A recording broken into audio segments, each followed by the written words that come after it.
pero les pongo ya mis diapositivas para empezar a platicar sobre género y comunicación política. Entonces, nada más denme un segundito. Listo. Esta presentación la preparé en 3 partes. La primera es un poco para problematizar sobre el patriarcado y el espacio público. La segunda es para entender la relación que hay de comunicación política y espacio público. Y la tercera es sobre cómo el patriarcado entonces influye en la comunicación política, tanto en la práctica como en la teoría. ¿Desde dónde lo estoy haciendo? Bueno, aquí está un poquito mi marco teórico. Yo me suscribo bastante a los postulados de estos 3 movimientos, que serían el feminismo radical, que a lo mejor conocen por estas frases como la mujer no nace, se hace, de Simone de Beauvoir, lo personal es político, de Kate Millett, el feminismo socialista marxista, por ejemplo con Flora Tristán, la mujer es el proletariado del proletariado, y con Silvia Federici, eso que llaman amor es trabajo no pago, y el lesbofeminismo. Aquí les traje 2 frases del lesbofeminismo, a una de las autoras, si la retomo en la presentación, que es a Monique Wittig: la opresión es la que cree el sexo y no viceversa, y las mujeres somos el único grupo oprimido del que se espera que se ame al opresor. Entonces, un poquito desde ahí va esta propuesta. Y entonces voy al primer punto, el patriarcado y el espacio público. La propuesta de aquí entonces es problematizar el espacio público entendiendo al patriarcado como un sistema de diferenciación y de jerarquización con la capacidad, y esta es un poco la propuesta, de asignar espacios, retomando a esta Cristina Molina Petit, académica española. Entonces, esta diferenciación genera que haya un espacio que es el público y un espacio que es el privado, y que está también en el marco, obviamente, del proceso de diferenciación de las esferas de la vida, que es propio de la modernidad. Entonces, aquí les traigo 2 imágenes que muestran muy bien un poco cómo se ha construido el espacio privado y el espacio doméstico. Para empezar a problematizar, son publicidades. La primera, que es de lo que ahora es Carl Jr., que era de Hardee's en 1940, y que dice explícitamente: las mujeres no dejan la cocina.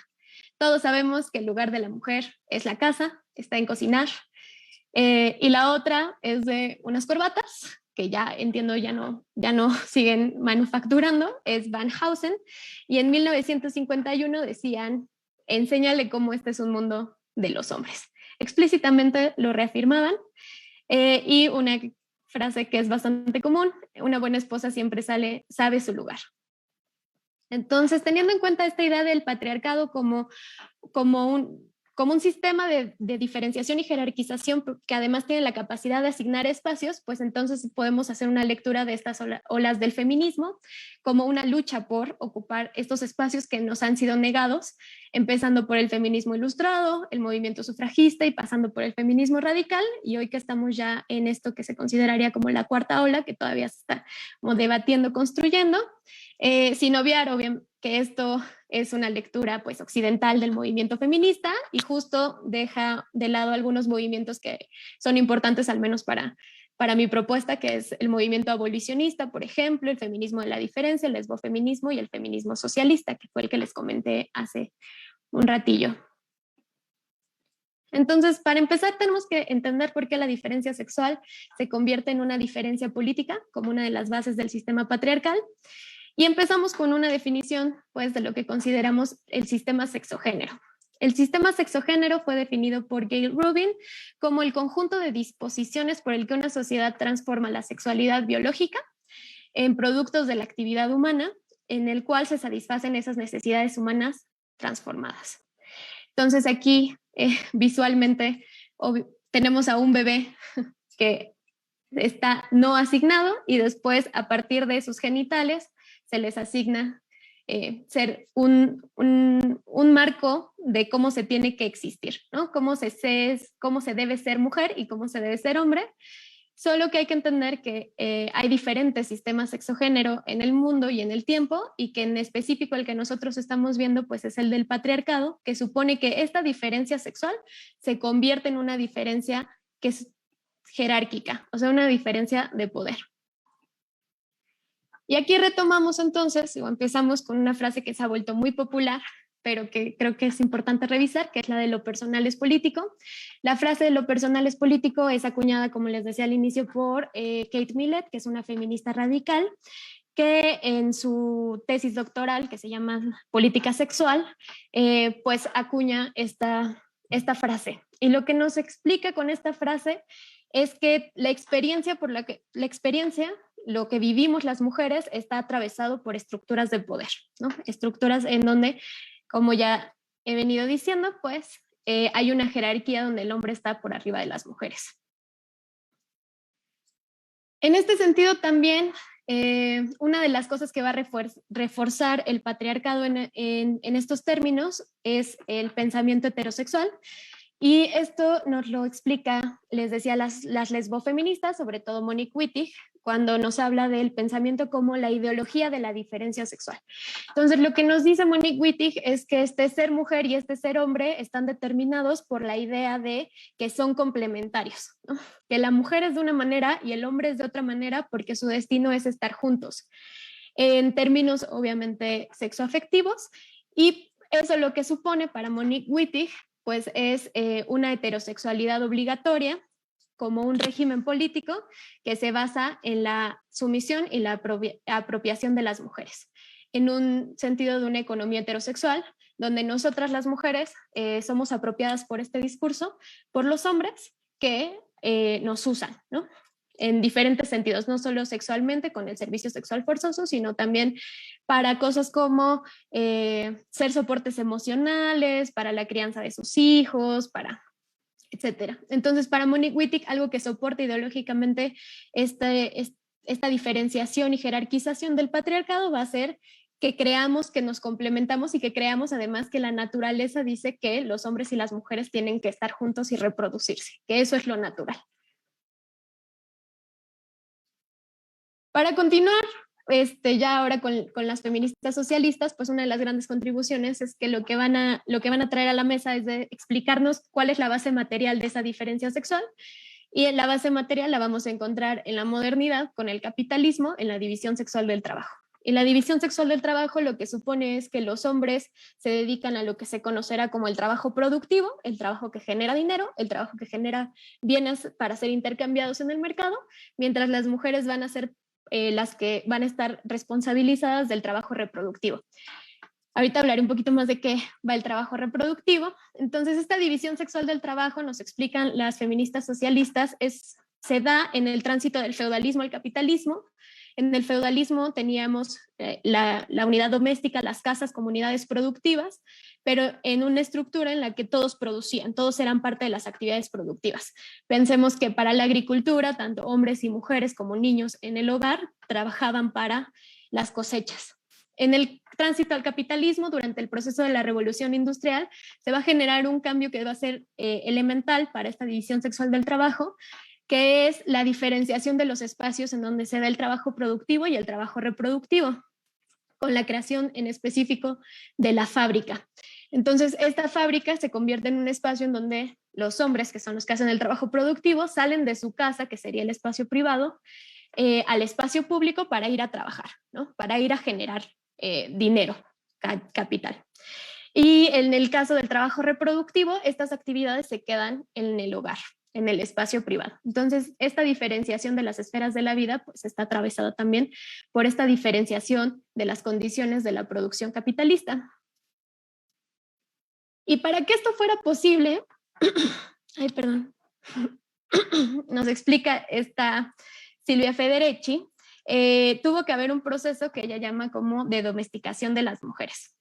¿En qué consistió el proceso de domesticación de las mujeres? Lo que ella nos explica es que a inicios de la Revolución Industrial, las mujeres formaron parte del sistema productivo, estaban incluidas en las fábricas, pero que se convirtieron en competencia laboral de los hombres, y por eso hubo todo un sistema que privilegiaba al hombre en el espacio público, que obligaba a las mujeres a recluirse en sus hogares.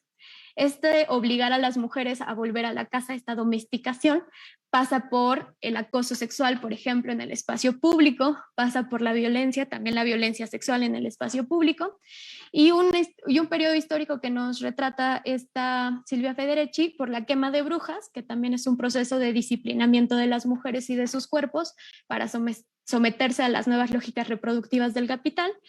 Y por último, lo que Federici designa como el patriarcado del salario, que es que se empieza a pagar un salario familiar a los hombres para que los hombres hicieran dependientes a las mujeres económicamente. Entonces así es como las mujeres son obligadas, forzadas a salir del espacio público, y por eso el espacio público sigue siendo un espacio bastante hostil para nosotras en general, ¿no? Las mujeres hoy en día, y no hay que ir muy lejos, pensemos en Ciudad Juárez, las mujeres que trabajan pues se ven sometidas a todas estas violencias al salir de casa para ir a hacer las funciones productivas.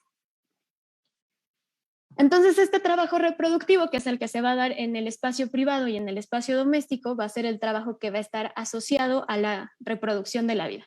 Las feministas socialistas hacen una crítica importante a Marx y dicen que por su experiencia como hombre, pero además por el momento histórico en el que está situado, no fue capaz de darse cuenta de las implicaciones del trabajo reproductivo y por eso no fue capaz de integrar la categoría a su teoría del capital, pero que el trabajo reproductivo pues es una realidad muy importante que se empieza a visibilizar cuando las mujeres empiezan a tomar voz y a ser parte también de la ciencia económica. O sea, el trabajo reproductivo, pensemos, es el trabajo que permite la continuidad de las actividades y la vida. Entonces está dado, por ejemplo, en términos de que reproducimos la mano de obra, sin duda, que sería uno de los más elementales, ¿no? En nuestro trabajo como incubadoras para parir mano de obra. También las actividades que están relacionadas con la crianza y las actividades que están relacionadas con el trabajo emocional. Asimismo, pues todas las actividades que suponen la limpieza, la alimentación, la vestimenta, etc. Todas esas actividades justo que se nos han sido asignadas a las mujeres de manera tradicional bajo un discurso como el del amor de madre, ¿no? Nuestras madres nos quieren mucho y entonces nos lavan la ropa, nuestras hermanas nos quieren mucho y entonces nos hacen la cama, nuestras parientes mujeres en general se encargan de estas funciones, y es un trabajo además que ha sido obviado porque no es un trabajo remunerado. Entonces, esa es una de las cosas que van a ser parte de la lucha de las feministas socialistas, la remuneración del trabajo doméstico. ¿Por qué? Porque esto supone, este sistema del capitalismo y esta domesticación de las mujeres y este proceso, supone que las mujeres están y son vistas como propiedad, como parte de los factores productivos que posee un hombre, ya cuando se casó con ella, pero también si son los padres, ¿no? Las mujeres se convierten en eso.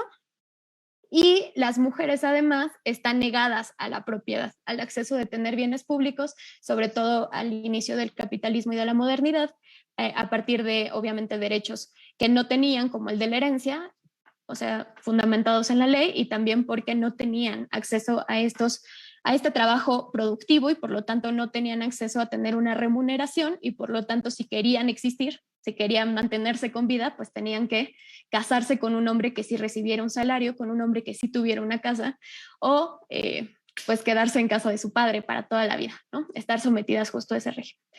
De esta manera, el capitalismo lo que hace y lo que genera es que las mujeres estén excluidas del espacio público. Ahora, ¿por qué es importante para los comunicólogos políticos el espacio público? Justo aquí hay que entender que el espacio público es el espacio mismo de la comunicación política, sobre todo en un régimen de un Estado moderno liberal, y por eso acá volvemos a la diferenciación de las esferas de la vida. Cuando en la modernidad se separan lo político, lo económico y lo cultural, podemos identificar procesos específicos de comunicación que están asociados a el sostenimiento de la parte política, que es a los que nos dedicamos. Entonces, empezando un poco a problematizar el Estado liberal, pues ustedes saben que varios de sus principios, pero algunos de los más importantes para nosotros hoy es el entender que se parte de una nueva concepción de la libertad como una libertad negativa que supone una autonomía del individuo ante el Estado, y por eso una relación diferente entre estos dos. Asimismo, esta relación que es de autonomía permite empezar a pensar en la asociación política como algo voluntario y contractual, y que va a estar basado justo en el pensamiento pues, de los burgueses, en una legitimidad de su sistema nuevo de dominación, que va a fundamentar también y legitimar que sean los propietarios los que son ciudadanos. Al final, uno de los puntos elementales para entender la comunicación política dentro del liberalismo es esta idea del poder público y los términos por los que este es público. Habermas nos explica que en este tránsito, que ya hablé también del capitalismo, pues da este proceso de transformación estructural de la vida pública, que es cuando pasamos de una publicidad representativa en un régimen feudal a una publicidad burguesa, y con esto se estructuran los nuevos medios de comunicación y las nuevas estructuras comunicativas públicas, como los periódicos y posteriormente todos los medios que conocemos. En esta publicidad burguesa, históricamente, Habermas ya habla de dos funciones, una que es la función literaria, que no nos importa mucho, pero la otra que es la función política y que tiene que ver justo con la posibilidad de formar la voluntad de manera política, de manera colectiva. Ahí es en donde nosotros estaríamos situados. Por eso el espacio público, definido como lo retoma Habermas, problematizando desde Kant, es el espacio en donde se critica al poder mediante la razón. Es el espacio que nos permite hacer esta crítica, que nos permite hacer esta construcción de la voluntad colectiva, y por eso es en este espacio en donde se sitúa la comunicación política, mientras el espacio privado es el espacio en donde el individuo se constituye como individuo a partir de los ideales del humanismo burgués. Voy a tratar de ir muy rápido. En el parte del poder público, pues justo aquí les decía que nos situamos también nosotros como disciplina. ¿Por qué? Porque la idea de que el poder es público deviene de tres razones. La primera es que el origen del poder es el pueblo, ya no es una entidad y ya no es un derecho de una persona. La segunda es que la función del Estado es el bien común.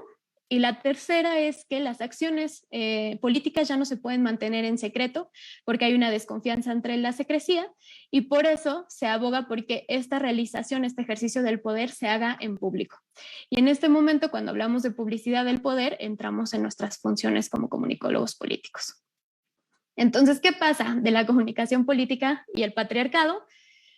Pues lo que pasa es que además de esta exclusión material de las mujeres, pues se va a dar a partir del pensamiento liberal también una exclusión política de las mujeres, que es contra la que van a luchar los primeros movimientos feministas.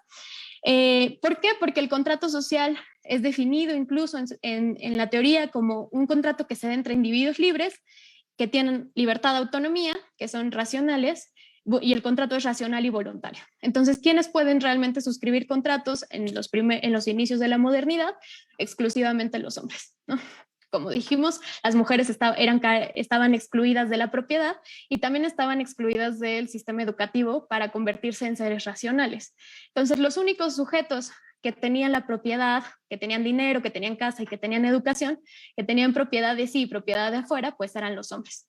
Entonces, por eso también hay una conceptualización de los hombres como los que generan, los que crean política, ¿no? Los políticos, incluso casi por naturaleza.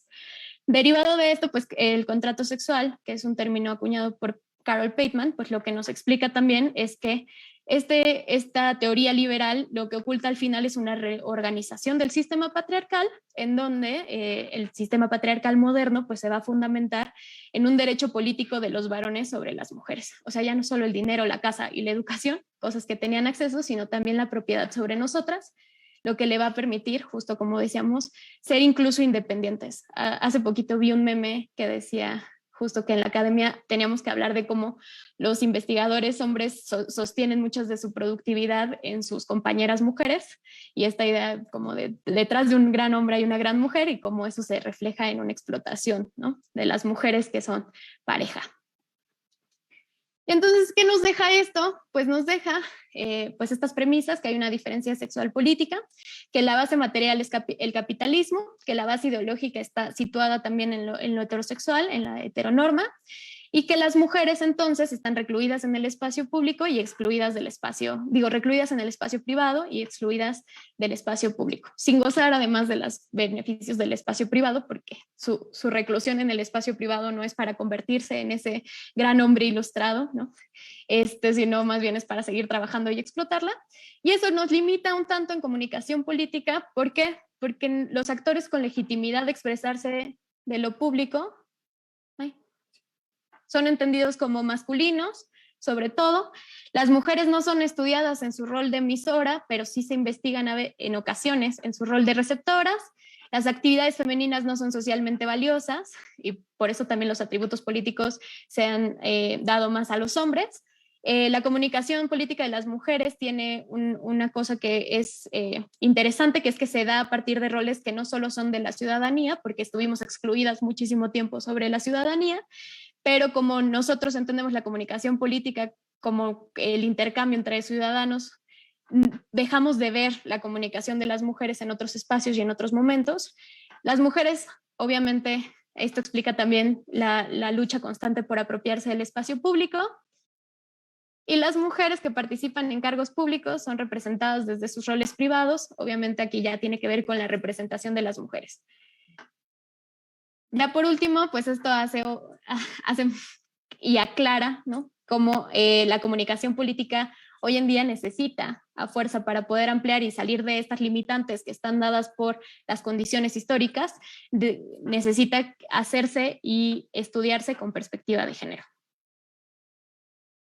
Listo. Y eso sería todo por mi parte. Ahora les voy a presentar a la siguiente ponente, que es la doctora Georgina Sosa. Qué raro fue terminar y seguir hablando. Gina Sosa, la doctora Guadalupe Georgina Sosa es doctora en Ciencias Políticas y Sociales con orientación en Sociología, es maestra en Estudios Políticos y Sociales y licenciada en Sociología por la UNAM. Es también profesora titular A de tiempo completo en la Facultad de Ciencias Políticas y Sociales de la UNAM, adscrita al Centro de Estudios en Ciencias de la Comunicación, y tiene la distinción del Sistema Nacional de Investigadores SNI Nivel 1. Imparte seminarios de investigación a nivel posgrado y es miembro de la red de politólogas No Sin Mujeres. Entre sus publicaciones recientes se encuentra el libro Análisis de la Reforma en Telecomunicaciones en México, Alcances y Limitaciones, en los límites de la democracia, la reacción de las televisoras frente a su regulación, y artículos como el que nos presenta el día de hoy, Comunicación Política, una mirada a la literatura desde la perspectiva de género, Ciencia Política con perspectiva de género, el Consejo de la Comunicación, portavoz de los empresarios en la democracia mexicana, y muchos otros más. Entonces, sin más preámbulo, pues le doy la palabra. Bienvenida, Gina, gracias. Muchas gracias, Dani. Buenas tardes a todos. Escuchaba con mucha atención a Daniela y pensaba en que justamente se agradecen estos espacios porque se habla poco, ¿no? Bueno, se habla mucho ahora del feminismo, por supuesto que los colectivos y que las mujeres han visibilizado mucho la causa. Y entonces, no sé si les pasó a mis colegas que me están acompañando en esta mesa, quizá Mónica no, porque ella siempre ha sido muy activa en ese sentido, pero a mí sí me pasó que de repente estábamos observando todas las movilizaciones, sí desde una perspectiva académica o desde una perspectiva personal, y de repente yo miraba a las aulas, ¿no? Todo esto obviamente antes del COVID, y entonces decía, claro, es que es acá donde nosotros estamos formando o estamos deformando o estamos aportando con un sesgo o estamos reproduciendo este patriarcado del que nos explicó muy bien Daniela.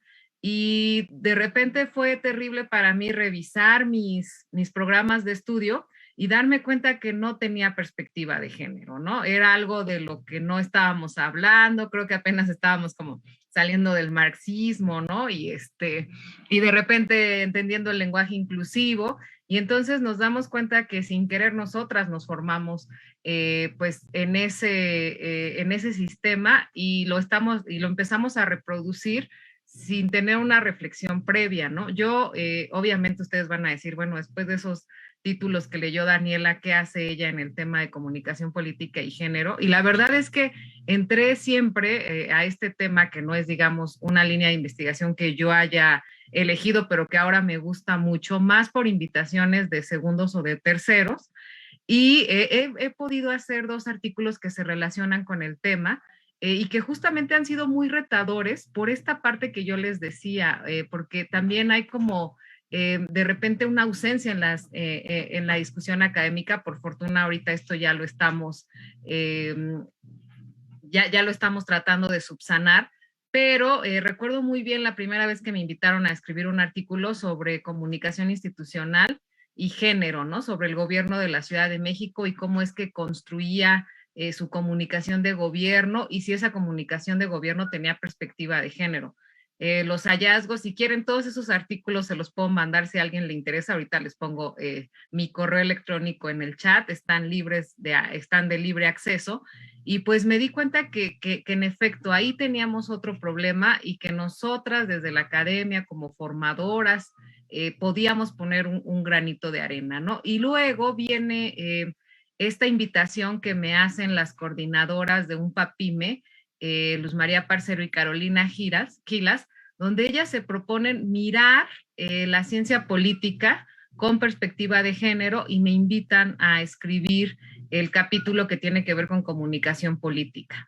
Entonces, les voy a compartir una presentación para que no me estén solamente viendo y sea un poco más entretenido.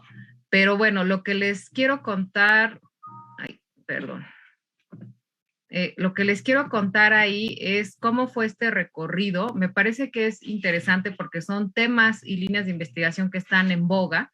Entonces les quiero contar un poquito cómo fue mi experiencia con este artículo. Igual, apenas ayer fue la presentación del libro. El libro vale mucho la pena. No solamente habla de comunicación política, también habla de movimientos sociales con perspectiva, todos los temas que le interesan a la ciencia política visto desde la perspectiva de género. La idea a la que nos invitaron fue en primer lugar hacer una especie de revisión del estado del arte, es decir, qué había, qué se incluía en los planes de estudios, qué autores eran o autoras eran los que consultábamos y ya de ahí digamos que cada quien fue tomando su camino de acuerdo a los hallazgos que se iban presentando, ¿no? Entonces yo les recomiendo mucho el libro, igual si les interesa, lo podemos poner por acá en el chat del vínculo, porque hablan también de partidos políticos. Bueno, la verdad está muy interesante. En el canal de videoconferencias también, si buscan el texto, yo ya aparece comerciales, pero se presentó el día de ayer, entonces igual pueden ver la presentación, estuvo muy interesante. Y bueno, entonces, luego hablando con Dani, dijimos, híjoles, que esto de la perspectiva de género está muy interesante, pero a ver, vamos a ponernos a revisar desde la comunicación política, ¿no? En este sentido de claustro, de todas las personas que estamos interesadas en la comunicación política o que la tenemos como parte de nuestras líneas de investigación, y entonces a Dani se le ocurrió este evento. Yo le comenté que había escrito recientemente este libro, ya estaba dictaminado, si no, obviamente no me hubiera atrevido a presentarlo, este texto, y entonces nada más eso, aclarar que es parte del trabajo de un PAPIME que coordinaron Carolina Quilas, Luz María Parcero, y que ahí es donde lo pueden encontrar y que este libro está de libre, este artículo y el libro está de libre descarga. ¿Vale? Entonces yo titulé al texto Comunicación Política, una mirada a la literatura desde la perspectiva de género. Insisto en el planteamiento de que fue, digamos, primero exploratorio, descriptivo, y luego ya les voy a ir contando lo que me encontré, ¿no? Entonces yo me planteé, digamos, como objetivos, puntos de partida, porque Dani hace muy bien, aterriza muy bien o crea muy bien estos puentes entre el patriarcado, la visión, las olas del feminismo de las que ya se hablan. Yo también las planteo en el libro, pero no con la facilidad con la que hace Dani, ¿no? Dani lo plantea desde el punto de vista de Habermas. Yo en realidad trato de, bueno, ahorita se los voy a contar más con calma, pero yo lo hago justamente a través del recorrido de las teorías de la comunicación. Obviamente Habermas está incluido, pero como me pedían hacer una especie de estado del arte, pues tenía que incluir todo lo otro, ¿no? Entonces les juro que me quebró la cabeza ese artículo, ahora lo agradezco mucho y me ha ayudado también a incluirlo ya en mi propia clase. Y bueno, entonces uno de los objetivos pues era ¿no? El de mostrar cómo se ha abordado la literatura sobre comunicación política y si estos estudios tenían o no perspectiva de género, si en los trabajos que encontramos explican las diferencias de comportamiento entre hombres y mujeres, porque eso también es bien importante. De repente empezamos a hablar un montón de perspectiva de género, pero ¿cómo se construye la perspectiva de género? ¿Sí me explico? Es decir, ¿qué se debe mirar? O sea, eso también es una construcción de variables que se hacen desde la academia, donde también nos hace falta todavía seguir debatiendo. Entonces, espacios como los seminarios que se armaron alrededor de este libro que les contaba, estos espacios de claustro con los que comparto con Mónica y con Dani, me parece que son muy importantes, y también hago un llamado a que la perspectiva de género existe en todas las disciplinas, ¿sí me explico? Entonces, yo sé que desde la sociología, gente como Selene Aldana, ¿no? También ha trabajado desde ahí, se ha preguntado si tiene madre la sociología, y nos ha hecho un montón de aportaciones muy interesantes, pero creo que también es importante saber, cuando hablamos de perspectiva de género, qué es lo que estamos mirando, porque hay una visión completamente reduccionista que no nos aporta absolutamente nada, que tiene que ver con que haya mujeres o que se mencionen mujeres. Pero eso, por supuesto, que es un paso chiquito, pero no es lo que realmente necesitamos, pensando en este sentido de apropiación que debemos exigir las mujeres del espacio público, porque parece que nos lo están prestando o que nos están condicionando a participar en él bajo el riesgo de que no estemos seguras, etcétera, ¿no? Todo lo que ustedes ya conocen. Entonces, esta apropiación del espacio público se tiene que dar de distintas formas, y justamente la comunicación política tiene, digamos, en su estructura los medios de comunicación. Y los medios de comunicación, al final del día, crean representaciones de lo que somos, de la forma, lo que decía Dani, ¿no? Pues cuando nacemos se nos asigna de acuerdo a nuestros genitales, cómo es que nos debemos de comportar, y este comportamiento está mediado por estereotipos, ¿no? Entonces, son esos estereotipos de género lo que nos hacen rechazar, ahorita que estamos con toda la discusión del lenguaje inclusivo, ¿no? Yo todavía me cuesta mucho trabajo decir las y los, lo hago de veras como un esfuerzo, y entonces ahora ya hay que sumarles, ¿no? Entonces ahí nos vamos adaptando todos, pero les decía que fue como complicado saber realmente qué estaba entendiendo por perspectiva de género, para saber qué iba a buscar dentro de este estado del arte en la literatura de comunicación política, ¿no? Otra de las cosas que me propuse es que se habían destacado mujeres en la escritura sobre algunos de los temas de comunicación política, es decir, no solo mirar cómo es que se construía el papel de la mujer dentro de la comunicación política, sino también saber si la producción que había sobre comunicación política existían mujeres, ¿vale? Entonces, y bueno, ahí les voy a contar ahorita una anécdota que siempre la platico con mis estudiantes y que tiene que ver con esto. Y bueno, y ya al final el interés es mostrar los alcances que ha tenido la perspectiva de género en el desarrollo empírico y señalar pues sus principales deficiencias, ¿no? La estructura del capítulo es esta, se plantean algunas definiciones básicas de la comunicación política y se señalan algunas de las principales teorías que marcan su evolución. Después se muestra la importancia del género en la discusión pública y desde luego en las ciencias sociales, en especial para limitar el peso cultural que tienen los sesgos de género y que se expresan claramente en los medios de comunicación, y se hace un acercamiento al resultado de la búsqueda de acuerdo con los tópicos señalados. Insisto, esta es una estructura que a mí me sirvió para tratar de responder lo que me estaban proponiendo las coordinadoras de ese PAPIME. Bueno, ¿cómo fue la búsqueda? Pues empecé haciendo una revisión de la literatura, principalmente en revistas sobre género y otras especializadas en los ámbitos dedicados a la comunicación política, en relación con dos dimensiones fundamentales que son, digamos, la cobertura periodística y la comunicación institucional o de gobierno, y ahorita les voy a contar más o menos por qué. Y entonces, digamos que para yo poder lograr estos objetivos, y después de hacer esta revisión de la literatura, la hago principalmente en revistas sobre género y otras revistas especializadas en ámbitos dedicados a la comunicación política ya en específico, y en relación con dos dimensiones fundamentales, ¿no? La que yo les platicaba. Entonces, en este primer apartado se hacen las aproximaciones teóricas para entender, primero, ¿no? Entender qué es la comunicación política. Hace rato Daniela decía, acuérdense que pues la comunicación política es una disciplina o subdisciplina, como le llaman algunos colegas que todavía están debatiendo eso, que es híbrida, ¿no? Su naturaleza, su composición es híbrida, y eso también pues nos reta para tratar de entenderlo, ¿no? Entonces yo parto pues de la definición clásica de Dominic Walton sobre comunicación política, ¿no? Entendida como este espacio en el que se intercambian los discursos contradictorios de los tres actores legítimos para expresarse públicamente sobre política, y que son obviamente los políticos, los periodistas y la opinión pública a través de los sondeos. Y hago todo este recorrido sobre la comunicación política, y luego me detengo en la definición de María José Cannell, que esta es la anécdota que les quería contar. Siempre, cada semestre que tengo la oportunidad de impartir comunicación política u otra materia afín, que tenemos que ver algún texto de María José Cannell, si de repente les toca exponer a los estudiantes, me pasa mucho que le dicen José María, ¿no? Entonces asumen que es un hombre, ¿no?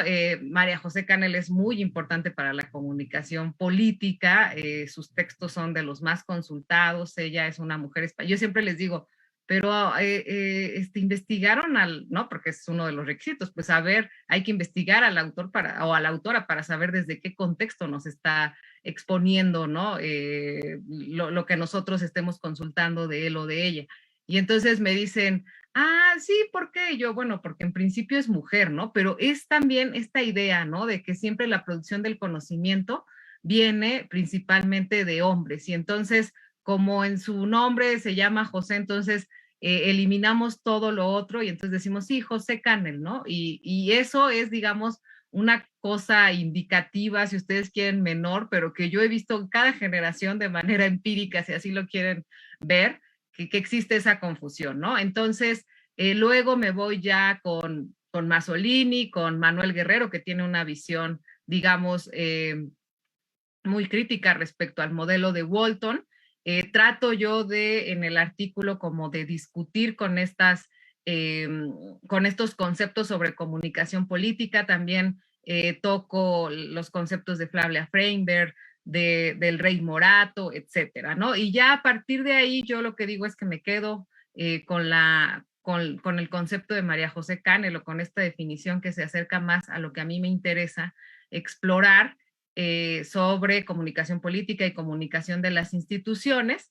Y bueno, a partir de eso, ya que hago, digamos, este recorrido, entonces ya me voy a la parte de las principales teorías de la comunicación, pero ojo, siempre con esta lupa de mirar, ¿no? Como dicen, con estos ojos violetas, o con esta lupa violeta, le digo yo, cuando se hace un estado del arte, ¿no? ¿Qué es lo que puedo encontrar, ¿no? Y entonces parto, digamos, de este desarrollo tecnológico que siempre ha sido fundamental para la comunicación política, primero con la radio, luego con la televisión, y a partir de ahí el artículo hace un recorrido por varias teorías que se dieron a la tarea de tratar de explicar el fenómeno que generaban los mensajes que transmitían estos llamados en su momento nuevos medios de comunicación. Y una de las más extendidas, que ustedes conocen seguramente, toda la gente que estudia comunicación, habla sobre la teoría de la aguja hipodérmica, ¿no? La teoría de la bala mágica.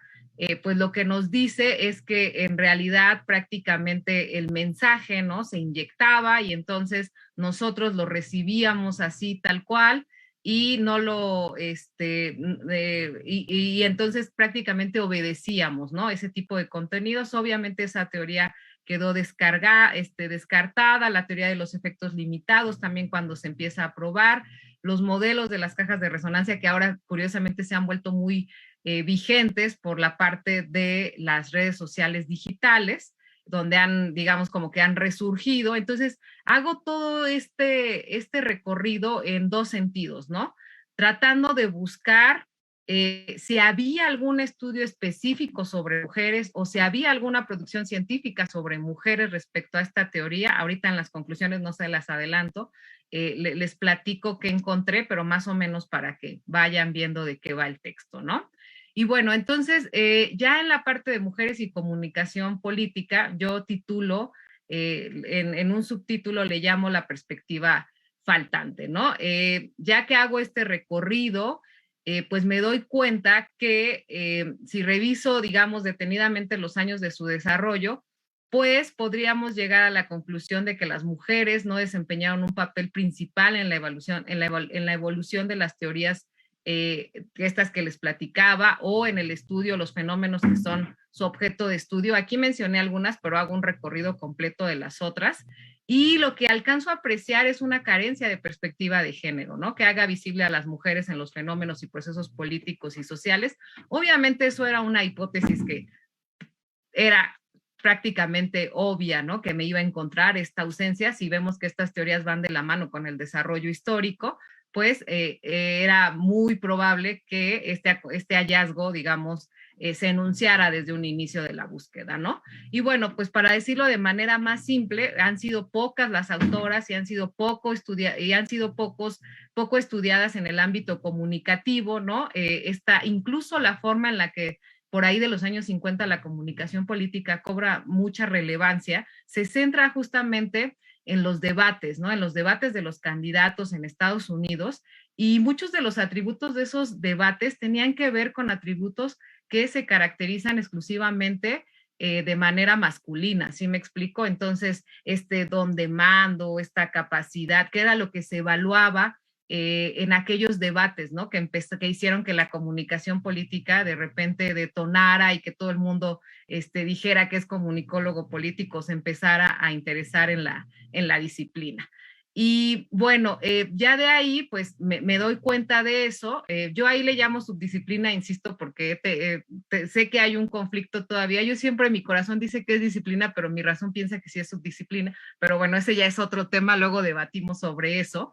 Y bueno, se aprecia esa carencia de perspectiva de género que haga visibles a las mujeres en los fenómenos o en los procesos políticos y sociales a los que se dedica la comunicación política, ¿no? Y entonces, ya de ahí, lo que yo hago es resaltar dos tópicos, ¿no? Una revisión de la literatura sobre estos principales aspectos de la comunicación política en relación con las mujeres, partiendo de las definiciones que se presentan en el primer apartado, y lo que resalto de la investigación desarrollada en los siguientes tópicos, ¿no? Que es, entonces ya digo, bueno, en el desarrollo de la comunicación política, las mujeres no jugaron un papel fundamental, o no tenemos reportado, que eso también es algo que debemos tener en cuenta, que hayan jugado un papel fundamental, es decir, quizá no tienen el reconocimiento.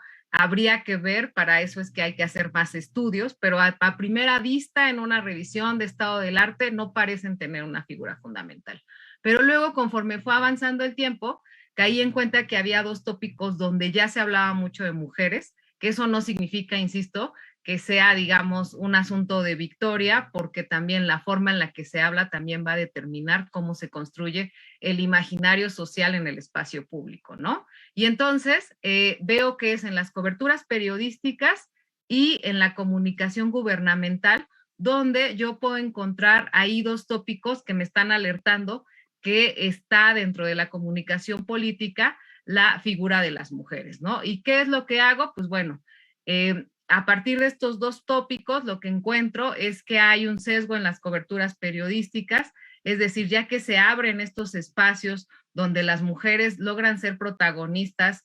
Insisto, esta es una mirada pequeña desde la comunicación política, pero para que una mujer llegue a ocupar cargos, también hay que revisar todo lo que tuvo que pasar del otro lado, ¿no? Entonces, ya que se llega ahí, pues los medios de comunicación, las coberturas, el encuadre, el framing, etcétera, que son varios conceptos que yo trabajo en el texto. Ahorita se los estoy diciendo de manera muy general, un poco para invitarlos a que lo revisen con más calma. Pues resulta que no nos juegan a favor. ¿Por qué? Porque justamente de esta lámina que presentaba Daniela, estas características que son de esperarse respecto al comportamiento de una mujer también se reproducen a la hora de reconocer a una mujer en términos de liderazgo o de estar asumiendo algún poder. Y ahí me parece bien interesante que una de las cosas que encontré es que cuando una mujer, digamos, que tiende a tener características de toma de decisiones muy acertadas, de ser una mujer asertiva que puede resolver problemas, la cobertura periodística en realidad le da atributos masculinos. ¿Sí me explico? Y entonces eso no nos ayuda en nada tampoco para crear la figura de la mujer. Me pareció, encontré muchas cosas, pero de las que me recuerdo que me parecieron más interesantes es, por ejemplo, en un debate, ¿no? Yo les decía, primero habría que analizar todo lo que costó para que se integraran a las mujeres, para que hubiera, ay, se me olvidó ahorita cómo se llama esa palabra cuando deben, equidad de género, pero tiene una palabra muy específica. Si me ayudas, Dani, si te acuerdas, o Moni, paridad de género, ya me acordé, paridad de género, etcétera. Y entonces ya que se llega ahí, digamos que ya que una mujer, pongamos el ejemplo, puede partir, y ahí hay un ejemplo del caso mexicano y sobre todo encontré mucha literatura en el caso, en casos europeos y en casos de Estados Unidos. Es decir, también desde la academia estamos trabajando poco el tema, ¿no? Entonces, en México, lo que encontré es que una mujer que aspira a la presidencia tiene que lidiar de paso con una falta de perspectiva de género desde los medios de comunicación. Entonces, si estamos pensando en una mujer que está compitiendo con unos candidatos hombres, pues para empezar, los medios de comunicación se van a fijar más en su apariencia que en la de sus competidores hombres. Se van a fijar más en ciertos atributos que se supone que deberían responder a la feminidad, ¿no? Que es algo que se toma como válido y bien, y que en realidad la separa, ¿no? De una toma de decisiones, porque, por ejemplo, si pensamos que en un debate una mujer responde sobre la guerra, se espera que la mujer hable de diálogo, de tranquilidad, etcétera. Y si no es así, puede que el enmarcado que se haga de los medios de comunicación le juegue un papel en contra, ¿no? De esto ya va a hablar más adelante Mónica, ahora que ya se tomaron en cuenta esas perspectivas dentro del monitoreo de medios, pero que en otros países, y me da mucho gusto porque cuando yo escribí el artículo todavía no existían, y en otros países sí. Y bueno, entonces de ahí me llama mucho la atención esto de siempre la mujer candidata, pero que es mamá, pero que además cuida de su familia, ¿no? Entonces seguimos, digamos, reproduciendo en otras esferas estos estereotipos tan clásicos de los que nos hablaba Daniela. Y bueno, el otro tópico que encontré que tiene que ver con la comunicación política y la comunicación gubernamental, en realidad lo resalto como tópico. ¿Por qué?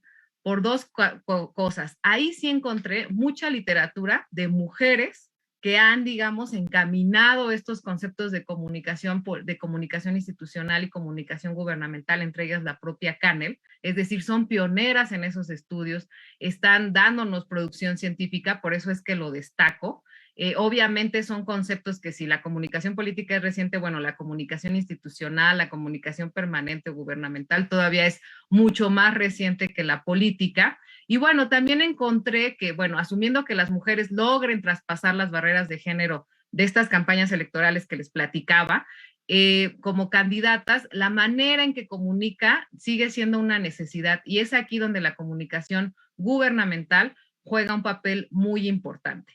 Entonces, ahí también ya no les quiero contar mucho más de esos casos específicos, vayan y revísenlos y luego si quieren los discutimos, pero bueno, ya como conclusión, que yo no le llamo conclusión, sino hallazgo, un poco regresando a mi argumento inicial, ¿no? Que todavía estamos como siendo como muy exploratorios en este tipo de cosas, porque pues es algo reciente, que celebro que lo estemos haciendo, por eso es que le llamo hallazgos y no conclusiones, pues lo que encontré es que la perspectiva de género está ausente en los estudios de comunicación política y respecto a los tópicos que me concentré sobre la cobertura periodística y la comunicación gubernamental, encontramos la existencia de textos que por un lado dan cuenta de los sesgos en la cobertura de campañas de mujeres en relación con las de los hombres y por el otro el tipo de atributos que se resaltan en ellas en relación con cómo se debe comportar las mujeres, ¿no? Que es lo que llamamos los estereotipos. Y bueno, ya respecto al tópico de la comunicación gubernamental, para no extenderme mal, más digo, visto como una subárea de la comunicación política, hay que resaltar esto, ¿no? Que muchos de los trabajos muy importantes sobre comunicación gubernamental han sido escritos por mujeres, que es reciente, que están siendo pioneras, eso lo festejo y lo celebro y ojalá sigamos así, nos extendamos más. Y que también encontré textos que hicieran uso del género como categoría diferenciada del estudio de las formas de transmitir mensajes de gobiernos encabezados o integrados por mujeres, que me parece que eso es un paso que tenemos que dar. Es decir, no podemos hablar de comunicación gubernamental cuando de manera así que todo va en la misma esfera, porque no es así. Entonces creo que todavía hacen falta textos de ese tipo. Y bueno, ya para concluir, ahora sí se los juro, si la actividad política necesita comunicar para persuadir, ¿no? Que esa es, digamos, una de las bases de la comunicación política, y como actor derivado de ello, pues requiere legitimar la acción de gobierno en las democracias modernas. Parece claro que se necesita repensar dicha actividad desde el género, porque si no, pues simplemente no estaríamos todas y todos incluidos, ¿no? Y bueno, la democracia contiene en su definición y apropiación colectiva un carácter igualador, que pasa, como es sabido, por el ejercicio de derechos políticos y el disfrute de libertades civiles. Si ese poder igualador tiene como propósito universal la igualdad entre las personas, dado que la comunicación política tiene como interés los fenómenos que ocurren en la esfera pública, en sí misma política no es ajena a esta apelación, porque también me encontré por ahí cuando quise hacer algunas entrevistas como exploratorias sobre gente que hacía, no sé, materias o que tenía que ver con currículas universitarias, y me decían, no, es que la comunicación política no tiene nada que ver con perspectiva de género. Entonces, a mí me parece que no es así, al contrario, y por eso les dejo por ahí esos hallazgos para abrir la discusión y que nos volvamos a encontrar en otro foro cuando sea posible. Y bueno, yo hasta ahí lo dejaría, ahí dejo mi correo por si alguien quiere tener acceso a estos textos, con mucho gusto, y pues nada más darle las gracias a las organizadoras. Muchas gracias a ti, Gina, por tu participación. Y ahorita que avancemos un poquito más, hacemos algunos comentarios, pero para ir avanzando un poco en el tiempo, me toca presentar ahora a Mónica Milpas. La doctora Mónica Milpas es doctora en Ciencias Políticas y Sociales por la Universidad Nacional Autónoma de México, con enfoque en comunicación y género. Sus temas de investigación son comunicación estratégica con perspectiva de género, feminismo y acceso y participación de las mujeres en puestos de toma de decisiones. Actualmente es secretaria técnica de la Unidad de Género de la Facultad de Ciencias Políticas y Sociales de nuestra facultad y ha sido coordinadora académica del Diplomado en Comunicación con enfoque de Derechos Humanos y Perspectiva de Género, impartido por la División de Educación Continua de la misma institución. Fungió como secretaria técnica de investigación del Centro de Estudios en Ciencias de la Comunicación y ha participado como ponente en diversos congresos. Algunos artículos que ha publicado son Equidad de Género en la UNAM, ante la falta de políticas públicas eficientes y eficaces, violencias de género van en aumento, entre muchos otros. Comunicación aplicada con perspectiva de género, etcétera, etcétera. Muchas gracias, Moni, por estar con nosotros el día de hoy y por animarte a subirte a la conversación con nosotras. Bienvenida, tienes la palabra. Muchas gracias, Daniela. Pues un gusto estar contigo y con Geo. La verdad, estos temas son siempre bien necesarios y sobre todo, ¿no? desde este enfoque, desde esta perspectiva.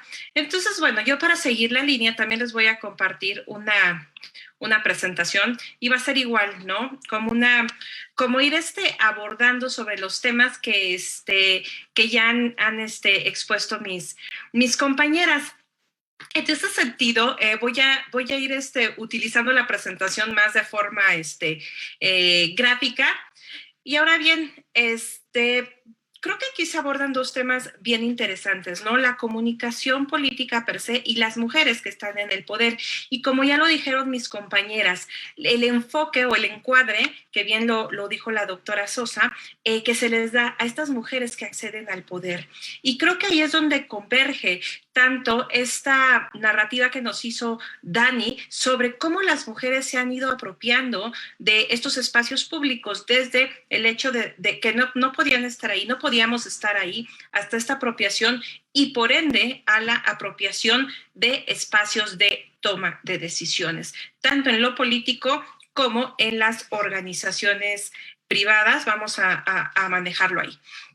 Entonces vamos a ver que algo que caracteriza a estas mujeres que acceden a los puestos de toma de decisiones y que lo maneja esta autora que a mí me gusta muchísimo, María Antonia García de León, nos habla de un término que ella se refiere a estas mujeres como unas élites discriminadas, ¿no? Élites por el hecho de que son pocas las mujeres que acceden a los puestos de toma de decisiones y que aún accediendo a estos puestos siguen siendo discriminadas por en razón de su sexo, ¿no? Nacieron mujeres, por ende estaban determinadas en este imaginario únicamente al ámbito doméstico. Entonces es muy interesante porque los abordajes que se empiezan a hacer a través de la perspectiva de género que viene del feminismo y de todas estas corrientes es que tratamos de darle un enfoque al por qué estas mujeres han estado invisibilizadas, ¿no? De forma analítica, en las ciencias sociales y ya en el ejercicio de el poder, ¿no? Entonces, bueno, esta es una preocupación que viene del movimiento feminista y que es importante porque si queremos hablar de una democracia real, pues tenemos que eliminar, ¿no?, esta invisibilidad de las mujeres y fomentar de que accedan a puestos de toma de decisiones, porque va a ser en esa medida en que se va a poder empezar a cambiar la agenda. Pero ¿qué pasa? Que estas mujeres, al venir de un espacio y estar en un espacio en el que se les mira como ajenas, muchas veces como intrusas, pues viene a traer diferentes quiebres, ¿no? Uno de ellos es este quiebre que se habla de la identidad masculina, ¿no? En este entendido del espacio público y el espacio privado, ¿no? Entonces, pues ahí hay un quiebre, pero también hay un proceso que María Antonia García de León llama un proceso de aculturación, ¿no? En el cual se va intercambiando esta información y que son las mujeres también las que empiezan a cambiar este contexto, me refiero al ámbito político, pero que ellas también son determinadas, ¿no?, por estas acciones, este tipo de cultura que se lleva en este ámbito, ¿no? Y que también son estas mujeres que acceden a estos puestos de decisiones quienes empiezan a someter su identidad femenina en el sentido en que recordemos que cuando nacemos se nos asigna un género y con ello un montón de expectativas. Entonces salirnos de esas expectativas pues viene a tener un choque en este imaginario colectivo. Entonces es como que están, lo vuelvo a decir, ¿no?, en este espacio, pero que son intrusas. Son mujeres que son intrusas, que no están formadas, ¿no?, para estar ahí. ¿Qué pasa? Que estas mujeres en el poder, pues bueno, vamos a ver que en el campo de lo político tienen menos oportunidades de participación. Algunas veces este campo de lo político, pues bueno, se habla de una igualdad formal, ¿no? ¿A qué me refiero con una igualdad formal? A que se han generado las instancias, las métricas o algunas reformas para darle esta cabida. Si lo vemos en el campo de lo privado, de las empresas privadas, pues vamos a ver, ¿no?, que este acceso a sus puestos de toma de decisiones pues está privado, no está determinado por leyes del mercado meramente. Pero a lo que voy es que todas las mujeres están atravesadas por estos mandatos de género que vienen propiamente de este sistema patriarcal y que uno de los problemas que se enfrentan las mujeres en la política es al cómo están actuando ellas dentro de la política y cómo están siendo miradas, no por nosotros, por nosotras, por la opinión pública. Y ahí vamos a ver cómo el papel de los medios de comunicación pues es tal cual un papel fundamental, un papel determinante, justo como retomando, ¿no?, el concepto de Althusser, ¿no?, como estas instancias socializadoras que determinan, ¿no? Y que vamos a ver que estas mujeres en la política, en estos puestos de poder, empiezan a ser estereotipadas, ¿no? Que bien lo dijo la doctora Sosa, ¿no? Que son pues esos atributos o roles que se les confieren en razón de sus características físicas visibles, es decir, de su sexo, que se les confieren ciertos atributos genéricos y que tienen que ir como de la mano con el destino que se tiene para ellas. Las mujeres en la política generalmente son estereotipadas por 3 puntos fundamentales, que son los estereotipos de género sobre sus comportamientos sexuales, estereotipos de género por sus roles sociales y estereotipos de género por características físicas. ¿Y de dónde sale esta información? Pues efectivamente, ¿no? De diferentes estudios, de diferentes abordajes, y todo esto deviene en este tipo de estereotipación. Y no es que solamente las mujeres en la política estén estereotipadas de esta manera. Desde esta perspectiva vamos a ver que por el hecho de nacer mujer, todas podemos ser estereotipadas, ¿no? En alguno de estas características, ¿no? Se nos juzga por nuestro aspecto físico, se nos juzga por si cumplimos o no los roles sociales, y también se nos juzga, ¿no? Por nuestros comportamientos sexuales de diferente manera que a nuestros compañeros varones. ¿Y qué pasa? Que estas atribuciones, estos roles de género, no se despegan de las mujeres en la política. Cuando ellas se introducen en la política, tienen toda esta carga, ¿no? Todo bagaje para ser mirada. Entonces, a pesar de que pues ha pasado el tiempo desde lo que Dani nos contó, ¿no? Del contrato social, las olas del movimiento feminista que han estado constantemente vindicando, ¿no? Diferentes derechos, la realidad es que la política sigue siendo mirada como cosa o asunto de hombres, ¿no? Algo muy, muy masculino. Por eso no es de extrañarse que veamos mujeres en la política que de repente toman comportamientos masculinizados, o que a nuestros ojos son comportamientos masculinizados, porque entran en un ámbito donde esas son las reglas de competencia, son las reglas establecidas para poder transitar por ahí. ¿Y qué ha pasado? Que vamos a ver que estos partidos políticos en general, pues si bien últimamente tienen esta agenda de la igualdad, pues han sido reacios a irlas teniendo, ¿no? Ha sido a través de los movimientos, a través de este reclamo legítimo por los derechos políticos de las mujeres, que se ha empezado a incidir, por lo menos aquí en México. Si bien también otro problema al que se han enfrentado estas mujeres es a estos cotos de poder muy característico de los partidos políticos, ¿no? Que pues han sesgado las candidaturas de las mujeres, o que muchas veces estas candidaturas son solamente para cumplir, ¿no? No por una fe en sus candidatas. Entonces vamos a ver que también es muy común que a estas candidatas se les proyecte, pues a lo mejor en lugares donde saben que van a perder, o no en los estados estratégicos. Vamos a ver algunos ejemplos, y que bueno, vamos a ver algo bien importante, ¿no? Que más mujeres en cargos de representación no significa que las mujeres tengan más poder, justo por la forma en cómo se van armando estas redes dentro de la política. Entonces las mujeres están ahí muchas veces por cumplir con esta cuota de género, pero hay que preguntarnos, ¿no? Que esto es muy importante para quienes están estudiando ciencias políticas y comunicación política, ¿no? ¿Cómo están ejerciendo ese poder? ¿Qué tanta amplitud tienen para poder ejercerlo? Entonces, bueno, pues vamos a ver que justo la perspectiva de género nos permite visibilizar estas relaciones que se dan en la política y cuáles son las resistencias hacia estas mujeres. Y que justo de estos análisis se ha podido visibilizar lo que es la violencia política contra las mujeres en razón de su género. ¿Y por qué es importante ver esto? Porque vamos a ver que los medios de comunicación, justo con este sesgo androcéntrico, también han sido perpetuadores y reproductores de la violencia política contra las mujeres en razón de género. Entonces, bueno, para estar como en la misma línea, vamos a ver que esta violencia política contra las mujeres va a comprender todas aquellas acciones u omisiones, tanto de personas, servidoras, servidores públicos, que se dirige a una mujer por el simple hecho de ser mujer. tiene que tener un impacto diferenciado en ellas y también les afecta desproporcionadamente.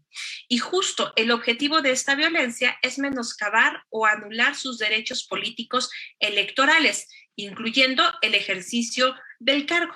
Entonces, pues vamos a ver que esta violencia política en razón de género es mucho más visible cuando las mujeres nos encontramos o estamos transitando por cargos de elección popular.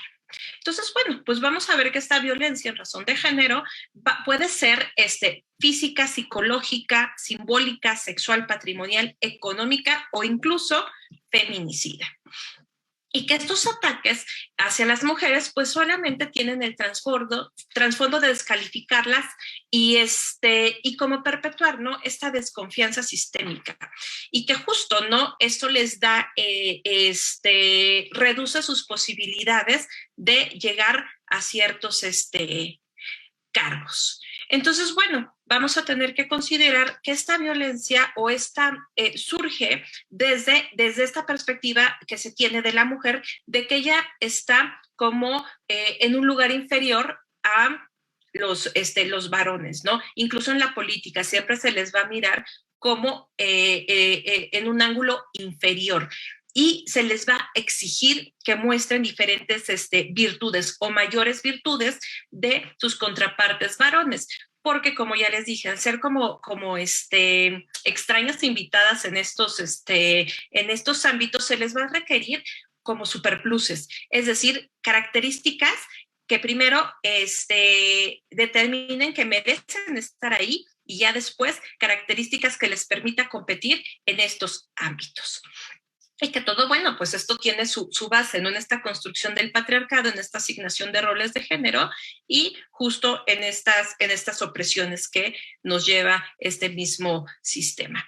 Entonces, es muy importante visibilizar estas prácticas a través, pues, de este ejercer, ¿no?, de la comunicación política, darnos cuenta cómo a través de nuestros relatos podemos ser partícipes de esta perpetuación de la violencia. Entonces, pues esto puede verse reflejado cuando a una mujer se le restringe o se le impide, ¿no?, ejercer su cargo, o se le impide acceder a un puesto de toma de decisiones, cuando se utiliza lenguaje excluyente, y aquí me refiero más a un lenguaje sexista, o cuando usamos un genérico para invisibilizar a las mujeres, ¿no? Y también, obviamente, ¿no?, a otro tipo de violencias, como el no dar el mismo presupuesto para sus campañas o descalificar sus capacidades. Entonces, bueno, nada más para tener esto bien en la mente, recordemos que violencia política contra las mujeres es cuando se dirige a una mujer por el hecho de ser mujer, y cuando esta violencia tiene un impacto diferenciado en las mujeres. ¿Qué pasa con los medios de comunicación? Pues vamos a ver que tanto en América Latina como en el Caribe, y de acuerdo a datos de ONU Mujeres y diferentes aproximaciones y estudios que se han hecho, los medios de comunicación tienden a tener representaciones sexistas de las mujeres. ¿Y esto por qué? Porque, bueno, pues recordemos que todas y todos estamos socializados en este sistema, y los medios perpetúan estos sesgos y estos estereotipos, ¿no?, de forma muy, muy sistemática, y están impidiendo, pues, la participación de las mujeres en la política y su acceso a la esfera de tomas de decisiones, o incluso su permanencia. Y vamos a ver algunos ejemplos.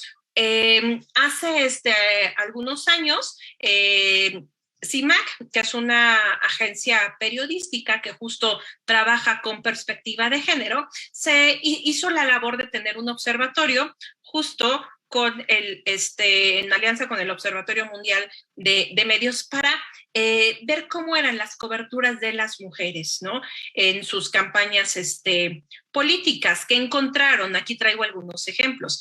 Vamos a ver el tipo de mensajes, ¿no? Y estos son algunos encabezados que se toman de este observatorio de medios desde el 2018, esta información, pero quiero que la vayamos viendo. Fíjense, del lado izquierdo están hombres, del lado derecho son mujeres, y es la forma como estas personas que se dedican, que ya son comunicadores, que están en diferentes medios, expresan, ¿no? Realizaron sus contenidos sobre estas campañas y estas mujeres, ¿no? Que estaban contendiendo o que ya estaban en cargos políticos. Algunos ejemplos, ¿no? Por ejemplo, esta del Excelsior. El título era "Llega una Juanita a finanzas". Quizás ustedes están muy jóvenes, recordarán, ¿no? ¿Quiénes eran las Juanitas? Las Juanitas en ese tiempo, pues fueron mujeres que sus partidos competieron, ellas ganaron, pero cuando ellas ya obtuvieron la victoria, los suplentes fueron los que tomaron el poder y fueron los que, pues siguiendo, llevando el poder, no eran las famosas Juanitas. Entonces, vean, ¿no? Esto es un texto de Adrián Rueda y la forma como se refiere. Llega una Juanita a finanzas. No estamos hablando, no le está dando ni siquiera su nombre, no le está llamando por su nombre. Entonces estamos viendo aquí estos sesgos sexistas. En Excelsior también, del 2018, Claudia se pone nerviosa.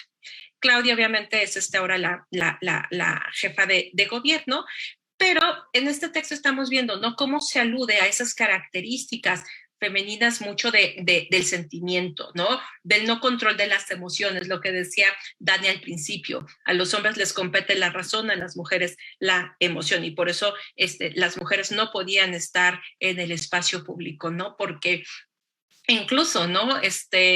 Juan Jacobo Rousseau, en su libro de Emilio y la educación, decía que las mujeres éramos sujetas de nuestras pasiones incontrolables, entonces pues no podíamos tener esa capacidad de raciocinio, por lo tanto estábamos exentas de la toma de decisiones. Y bueno, pues ya este señor ya hace muchísimo tiempo, pero veanlo, en el 2018 seguimos teniendo ese tipo de referencias, de alusiones, ¿no? Y esto viene a estos roles de género, a estos estereotipos. O esta que sigue, ¿no? Excelsior. Yo mantuve a Claudia Sheinbaum. O sea, el texto, alguien está diciendo que pues la mantuvo, ¿no? De forma, pues sin él no vivía, ¿no? Esta señora. O el que sigue, ¿no? Margarita y las Fuerzas Armadas. ¿Cuál Margarita? Bueno, pues en ese contexto sabemos a qué Margarita se refiere, ¿no? Vean esto, no chillan los morenos porque los trampean. El hecho de chillar, ¿no? ¿A qué se refiere?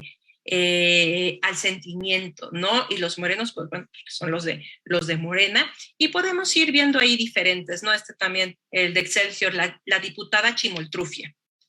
¿A quién se refiere, no? Justo, ¿no? Haciendo alusión a su físico. Y si ustedes ven en estos titulares, no vemos ni nombres completos, ni que se esté haciendo referencia a alguna acción de su ejercicio político. Son aspectos mucho más hacia su persona, a sus emociones. Del lado derecho tenemos algunas periodistas mujeres, y pues vamos a ver, ¿no? Que si bien existen estos sesgos, no son tantos. Excelsior, Margarita bajo la lupa, bueno, pues ahí es de Jania Pereira. El que sigue es Margarita Zavala. Ojo, aquí ya ponen su nombre y su apellido. Omisiones en seguridad pública. Es un encabezado que se refiere a la persona y justo a una práctica, pero no hace alusión a su vestimenta, a sus características, ¿no? Emocionales. Vean los de este lado: agenda de mujeres de Morena, mujeres a votar, alto a la violencia política, etcétera. Son algunos ejemplos. Y que vamos a ver, ¿no? Que en ese momento, cuando se hizo este levantamiento, se tuvieron como resultados que las mujeres eran representadas, o las narrativas que se hacían de estas mujeres siempre las resaltaban como personas con mayores virtudes. Se hacía referente a su fragilidad, a su emotividad y a una inadecuada ambición, porque las mujeres que estaban en estos cargos de política se les consideraba como mujeres muy ambiciosas, aunque estuvieran contendiendo por un cargo idéntico que era su contraparte varón, justo porque no es algo muy femenino, ¿no? El querer el poder, ¿no? Y bien importante, al momento de las coberturas, las mujeres tenían un mucho menor tiempo de cobertura, tanto en radio y televisión, y cuando se les cubría de manera muy negativa, tanto en sus campañas o como ya en el ejercicio de su cargo, y que pues predominan los estereotipos sexistas. Entonces, bueno, hace algunos años, incluso más, ¿no? En el 2015, algunos titulares que se recolectaron justo por CIMAC para este análisis vieron, ¿no?, que estas mujeres eran abordadas principalmente en sus roles tradicionales. Se hablaba de su vida, de cómo compaginaban la vida privada, la vida de mamá con su vida pública, y se resaltaban siempre conductas relacionadas con el género femenino, como la nobleza, la paciencia, la prudencia, la obediencia o debilidad. También se cosificaban a las mujeres. Entonces, bueno, pues eran tratadas como objetos justo en la medida en que satisfacían los deseos de otra persona, ¿no? Ya sea haciendo alusión a sus habilidades, a sus deseos, y las circunstancias individuales pasaban a un segundo plano. Y entonces aquí abordaban muchísimas características físicas. Nada más les voy a leer la primera. Dice, con su transformada esbelta figura, la líder de las minorías asegura que llega fortalecida a la campaña. No nos dicen su nombre, no nos dicen quién es, pero dicen que tiene una esbelta figura y que eso hace que llegue muy fortalecida a las campañas. O el segundo, de cabellera rojiza, la munícipe electa es soltera y vive sola. O sea, cabellera rojiza y está soltera, ¿no? Su estado. Y bueno, pues esto no solamente es algo que suceda en nuestro contexto. Les pongo este ejemplo justo, ¿no? Que es viejito, pero el patriarcado está en todos lados y este sesgo sexista, ¿no? No importa el Bretix, ¿quién ganó? El Pierre Nexit, ¿no? Podría ser como la traducción. Y entonces, bueno, pues tenemos a la ministra de Gran España, Theresa May, y a Nicola Sturgeon de Escocia.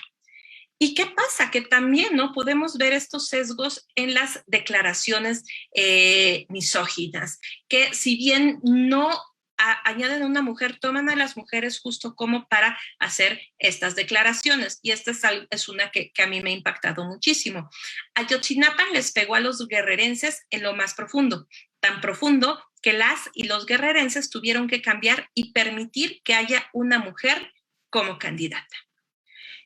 Y bueno, aquí se cita la fuente para que no crean que son cosas inventadas, ¿no? Ahí está la liga, con muchísimo gusto se las pasamos para que puedan ahondar en muchísimas más notas.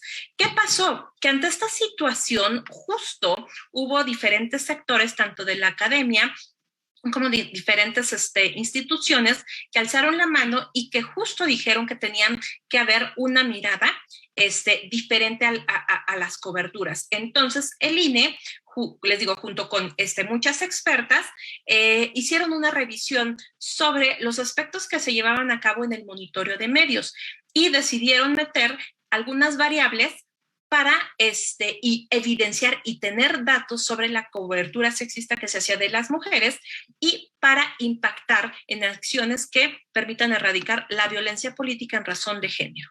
Entonces, ¿qué vamos a ver? Que en este monitoreo de medios, que cabe destacar que la Facultad de Ciencias Políticas y Sociales, por más de 10 años, es la que lo ha estado haciendo, y lo ha hecho porque los resultados que han salido de aquí, pues justo, ¿no?, han tenido esa perspectiva crítica, ¿no?, de ahondar a la sociedad.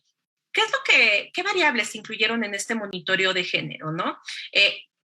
Roles domésticos, rasgos físicos o vestimentas, edad, rasgos de subordinación y expresiones sexistas. Entonces, ¿qué pasó? Que durante estas elecciones que tuvimos hace algunos meses, el equipo de monitores empezaron a monitorear, ¿no?, todas las noticias, todo lo que se decía sobre la cobertura de candidatos y candidatas, y puso atención en cómo estaban siendo seguidas las candidatas a través de los medios. ¿Y qué tuvimos, no?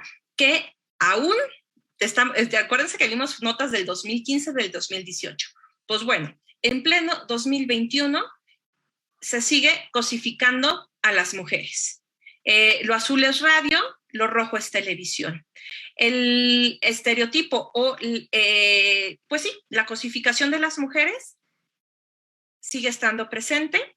Siguen los roles domésticos en este seguimiento a las coberturas de las candidatas, es decir, que antes de sus propuestas se habla de su físico, de si es mamá, si es esposa, si está divorciada, si es hija de, etcétera, sus rasgos físicos o sus vestimentas. Cosificación de las mujeres es si está bonita, si tiene buen cuerpo, si tiene pelo largo, etcétera. Su edad, sus rasgos de subordinación, es decir, expresiones como claro, es candidata o está en ese puesto porque seguramente anda con tal o X político o con su jefe, ¿saben? Ese tipo de expresiones sexistas en general. Entonces, bueno, pues la radio es donde tenemos que a nivel nacional siguen teniendo estos estereotipos. Obviamente la tele está más chiquito porque son menos estaciones de televisión, ¿no? Existe una mayor número de estaciones de radiodifusión. ¿Quiénes perpetúan, no? O aquellos que tienen el uso de la voz, ¿quiénes son, no, los que más cometen este tipo de sesgos, no, este tipo de estereotipos? Pues vamos a ver que el rojo son los hombres y el azul las mujeres. ¿Qué pasa? Pues obviamente, ¿no? O sea, si estamos socializados en este sistema, va a haber una tendencia mayor de los hombres a cosificar a las mujeres. Y que vamos a ver, ¿no? Que como resultados, pues aún nos falta muchísimo trabajo que hacer. Necesitamos seguir trabajando, necesitamos seguir teniendo esos espacios y la gente que se dedique al ámbito de la comunicación política tiene que tener muy en la mente esto y tiene que tener esta sensibilidad, ¿no? A la perspectiva de género, que justo a través de los datos podemos tener una muy buena base sobre dónde estamos paradas y parados y hacia dónde tenemos que ir, ¿no? Y finalmente, ¿no? Las mujeres en los medios de comunicación. Hay un ejemplo, les ponemos aquí un ejemplo de cómo es redactar sin perspectiva de género y cómo es redactar con perspectiva de género, ¿no? Entonces, esto no es aquí de México, pero es un ejemplo. De esta forma se fue construyendo este monitoreo, ¿no? Ir leyendo, ir revisando. Aquí, por ejemplo, ¿no? Esta candidata es de Honduras y la identificaban en esta nota como la esposa de Manuel Zelaya, aspira a la presidencia de Honduras, ¿no? Estamos viendo rasgos de subordinación. Y acá, con perspectiva de género, Xiomara Castro aspira a la presidencia de Honduras, ¿no? Es un ejemplo. También, ¿no? A partir de estos datos se empezaron a construir algunas listas para verificar cómo los medios están haciendo esta cobertura periodística, si lo están haciendo con sesgos o no de género. Y bueno, es una guía de preguntas muy sencillas. Actualmente ya existe un manual de cobertura de medios de comunicación con perspectiva de género justo en campañas político-electorales y yo creo que sería muy conveniente que se los compartiéramos para que le den una revisada, ¿no? Y también les voy a compartir un video, no lo vamos a ver aquí porque es muy amplio, que les va a permitir tener como esta visión muy integral. Y bueno, pues por mi parte sería todo. Muchísimas gracias para que pasemos a las preguntas y respuestas. Muchas gracias, Moni. Yo la verdad es que ya me di cuenta que soy bien igualada con ustedes, pero sí, tengo que presumir que ya he compartido varios espacios con las dos doctoras que me acompañan en la mesa el día de hoy y las aprecio mucho y he aprendido mucho de ustedes. Me dio mucho gusto además estar con ustedes por acá hoy y compartir la mesa. Voy a ir retomando algunas cosillas en lo que les recordamos al público que están y pueden hacernos preguntas o comentarios sobre lo que hemos expuesto. Por medio de la transmisión de Facebook o de YouTube, están abiertos ahí los canales. Yo voy a recuperar las preguntas para la mesa, entonces, en lo que se animan, en lo que las plantean, pues justo un poquito tratar de ir recuperando lo que hemos dicho. Empezaré un poco con lo que señala Gina, la doctora Georgina. Creo que justo esto de la producción académica y esta carencia es algo a lo que yo también me enfrenté en un momento cuando me asignaron la clase de comunicación política. Y justo creo que aunque hemos tratado al menos en algunos análisis de implementar la categoría género en nuestras investigaciones, todavía nos falta un montón para construir la comunicación política con perspectiva de género, para superar estas diferenciaciones, por ejemplo, entre a lo mejor el electorado femenino o las mujeres representantes y empezar a pensar y problematizarlos y la comunicación política y todos los fenómenos de comunicación política con ese sentido, ¿no? Y por eso un poco yo también, bueno, además de que me parece muy ilustrativo esto que mencionas, creo que una de las cosas que es interesante es este hallazgo de la comunicación gubernamental, porque, por ejemplo, Canel, ahora que la mencionabas, pues Canel sí trabajó en un gabinete, ¿no? Canel se encargó de la oficina de comunicación y justo en sus textos se nota un montón la experiencia. Pero nosotros, por ejemplo, en México, pues hemos tenido coordinadores de comunicación social exclusivamente hombres, ¿no?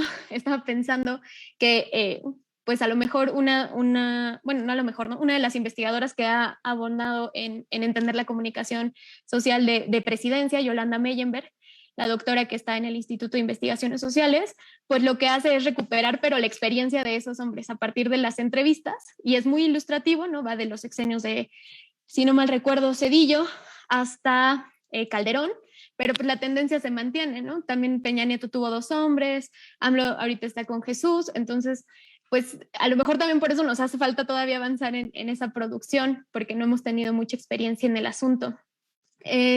Perdón, según yo, Yolanda estuvo con Fox un ratito. ¿Ah, sí? Ah, buenísimo. Sabía que y de estuvo hecho en sus textos el no coautor. aparece el de Fox, no sé por qué. No, sí, sí, ella en también, su texto pero un ratito. está... Pero luego la invitamos y le... Ah, perdón. Perdón, ¿sí me oyen? ¿Me Es oyen que a te mí? estás Es que me trabando dice un que poquito.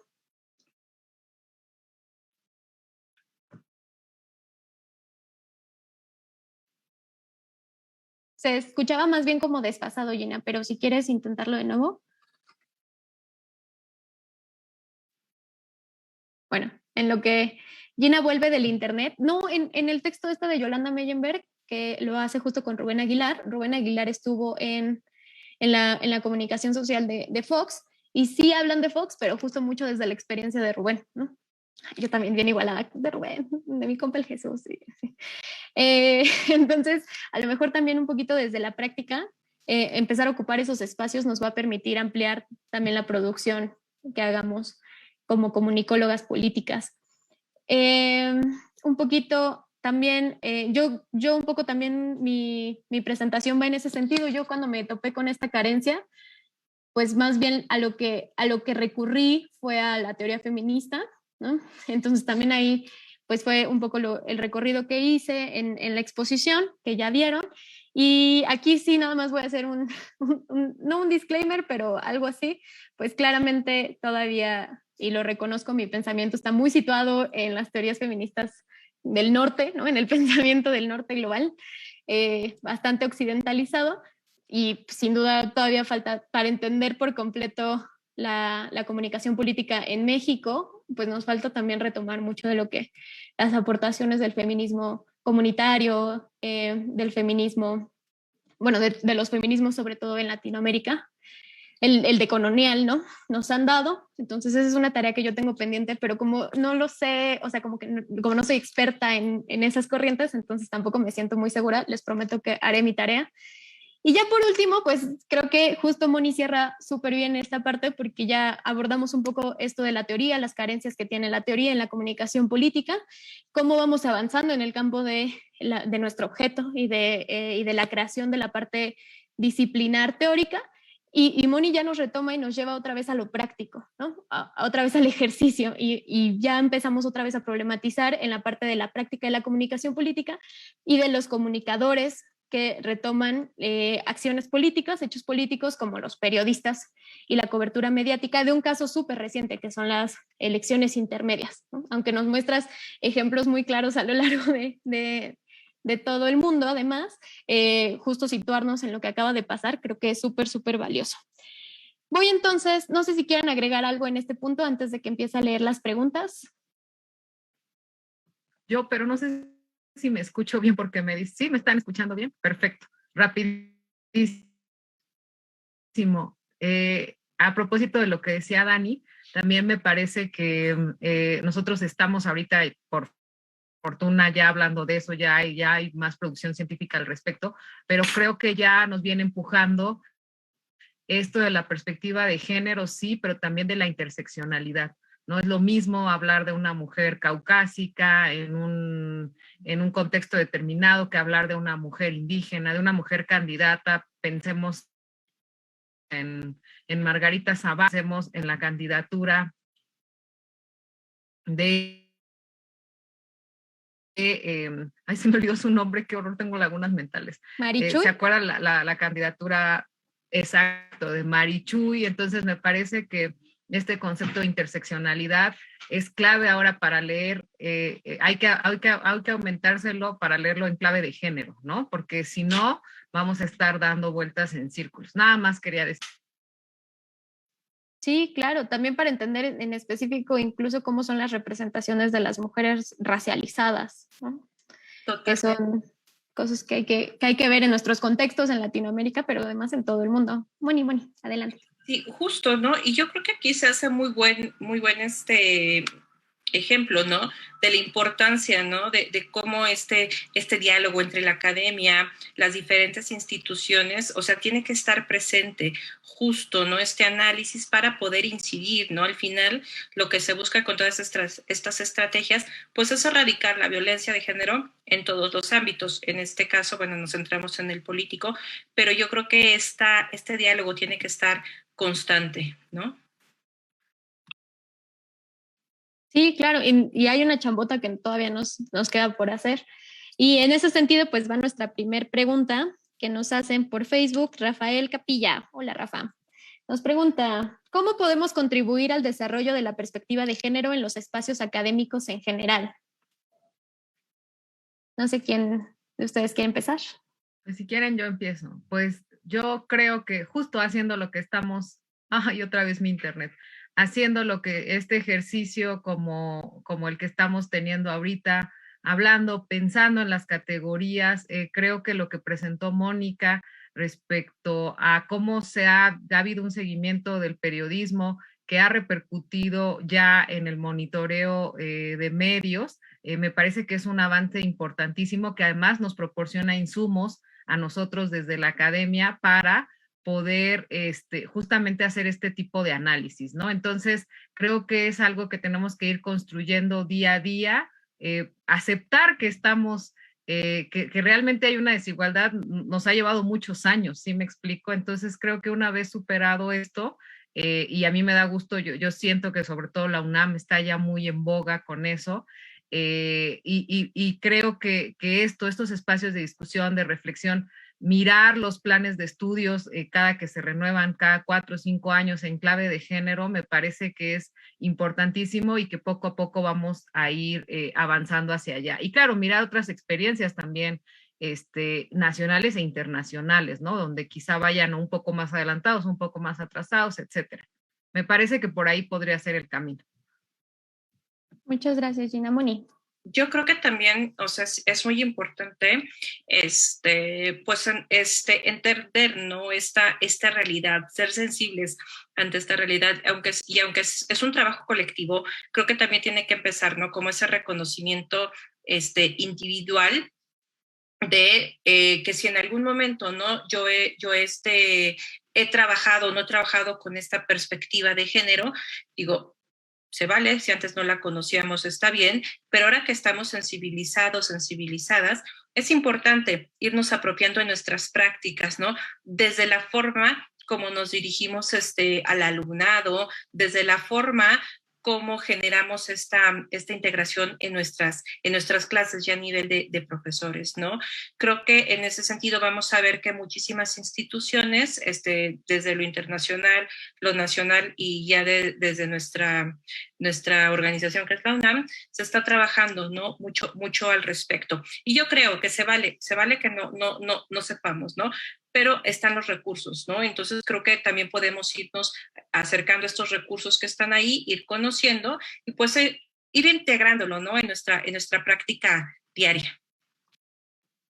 Muchas gracias, Moni. Ay, perdón, yo nada más quería agregar una cosa que tiene que ver con la red de politólogas, no sin mujeres, con ese hashtag, que justamente lo que busca es decir eso, o sea, alto a esto de que en las mesas no haya paridad, no estén ausentes las voces de mujeres. Me parece que también son esfuerzos importantes que podríamos replicar y apoyar por ahí.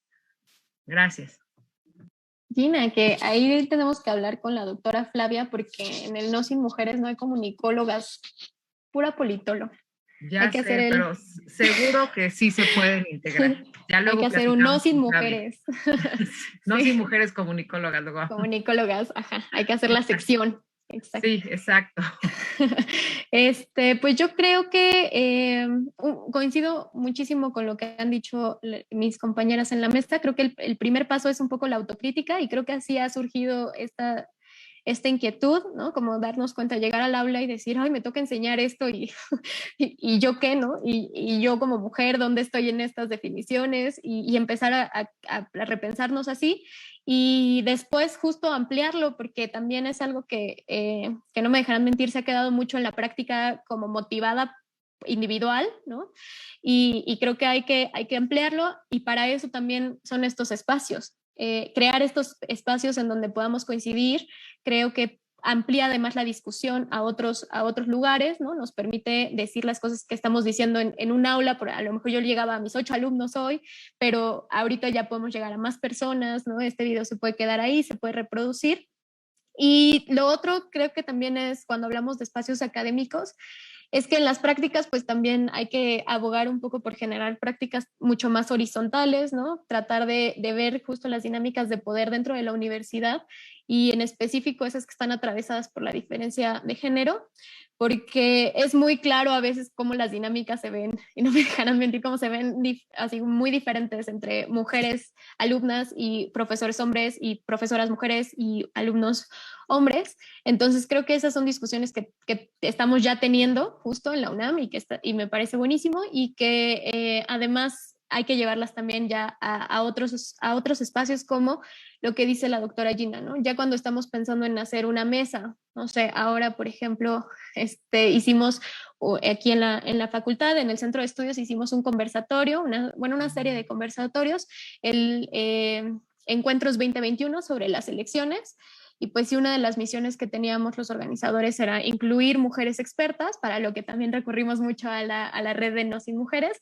Y por ejemplo, temas como una mesa que me encantó, la de seguridad nacional, que normalmente está muy masculinizado o que se toma como que son especialistas hombres los que tienen que hablar de esto, pues fue una mesa con 3 mujeres increíbles que además fueron súper ilustrativas, ¿no? O sea, creo que por ahí, por ir construyendo espacios mucho más igualitarios.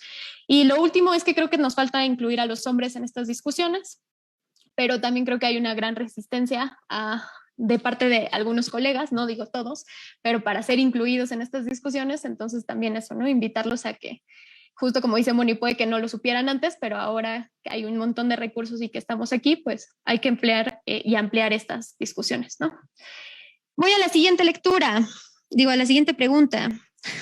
El impacto que generó Mariana Rodríguez, nos dice Pau en Facebook, Pau B. El impacto que generó Mariana Rodríguez, primera dama de Nuevo León en la candidatura de su esposo, ¿es un avance o un retroceso en la consolidación de las mujeres como figuras de poder en la política mexicana? Ay, Dios mío. No sé si alguno de ustedes quiere contestar antes. Yo encantada, pero Dani, tú ya sabes mi posición. Mira, creo que estamos ante un caso en el que la figura de esta mujer fue utilizada, ¿no? Para una como estrategia política, ¿no? Entonces, justo, ¿no? Esto es la lectura que nos permite esta perspectiva de género. Cómo las mujeres en estos puestos de toma de decisiones siguen siendo utilizadas. María Antonia García de León, ¿no? Dice, estas mujeres que acceden a puestos de poder, no es exactamente el caso de Mariana, porque ella no estuvo contendiendo, ¿no? Fue una figura de soporte y de apoyo, ¿no? Sin embargo, su imagen sí fue un insumo que, de acuerdo a los especialistas, fue lo que permitió, ¿no? Que su marido, mira, vean, o sea, no voy a decir el nombre, no es para ver cómo tenemos estos sesgos, ¿no? Que el esposo de Mariana, pues, llegara, ¿no? A este espacio de toma de decisiones.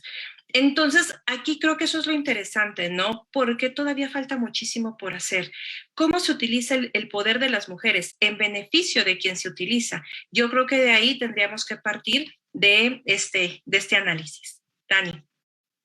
Muchas gracias, Moni. Gina, ¿tú quieres agregar algo en este sentido? Sí, es un tema que es una muy buena pregunta que he pensado, me parece que tiene muchas miradas distintas sobre, leí hace poco un artículo que hacía referencia a la participación de Mariana, donde se le ponía, se le llamaba así como una figura de ornamenta, de adorno, de decoración por parte del candidato. Yo no creo, yo creo que es un caso complejo donde se mezclan un montón de cosas, donde lo podríamos, digamos, analizar desde un montón de perspectivas, pero por ejemplo, resalto algunas que a mí me brincan y que por supuesto no pretendo ser conclusiva, pero creo que el contenido que ella tiene dentro de Instagram es justamente un contenido que responde mucho a ciertos estereotipos en una sociedad como la neolense, ¿no? Muy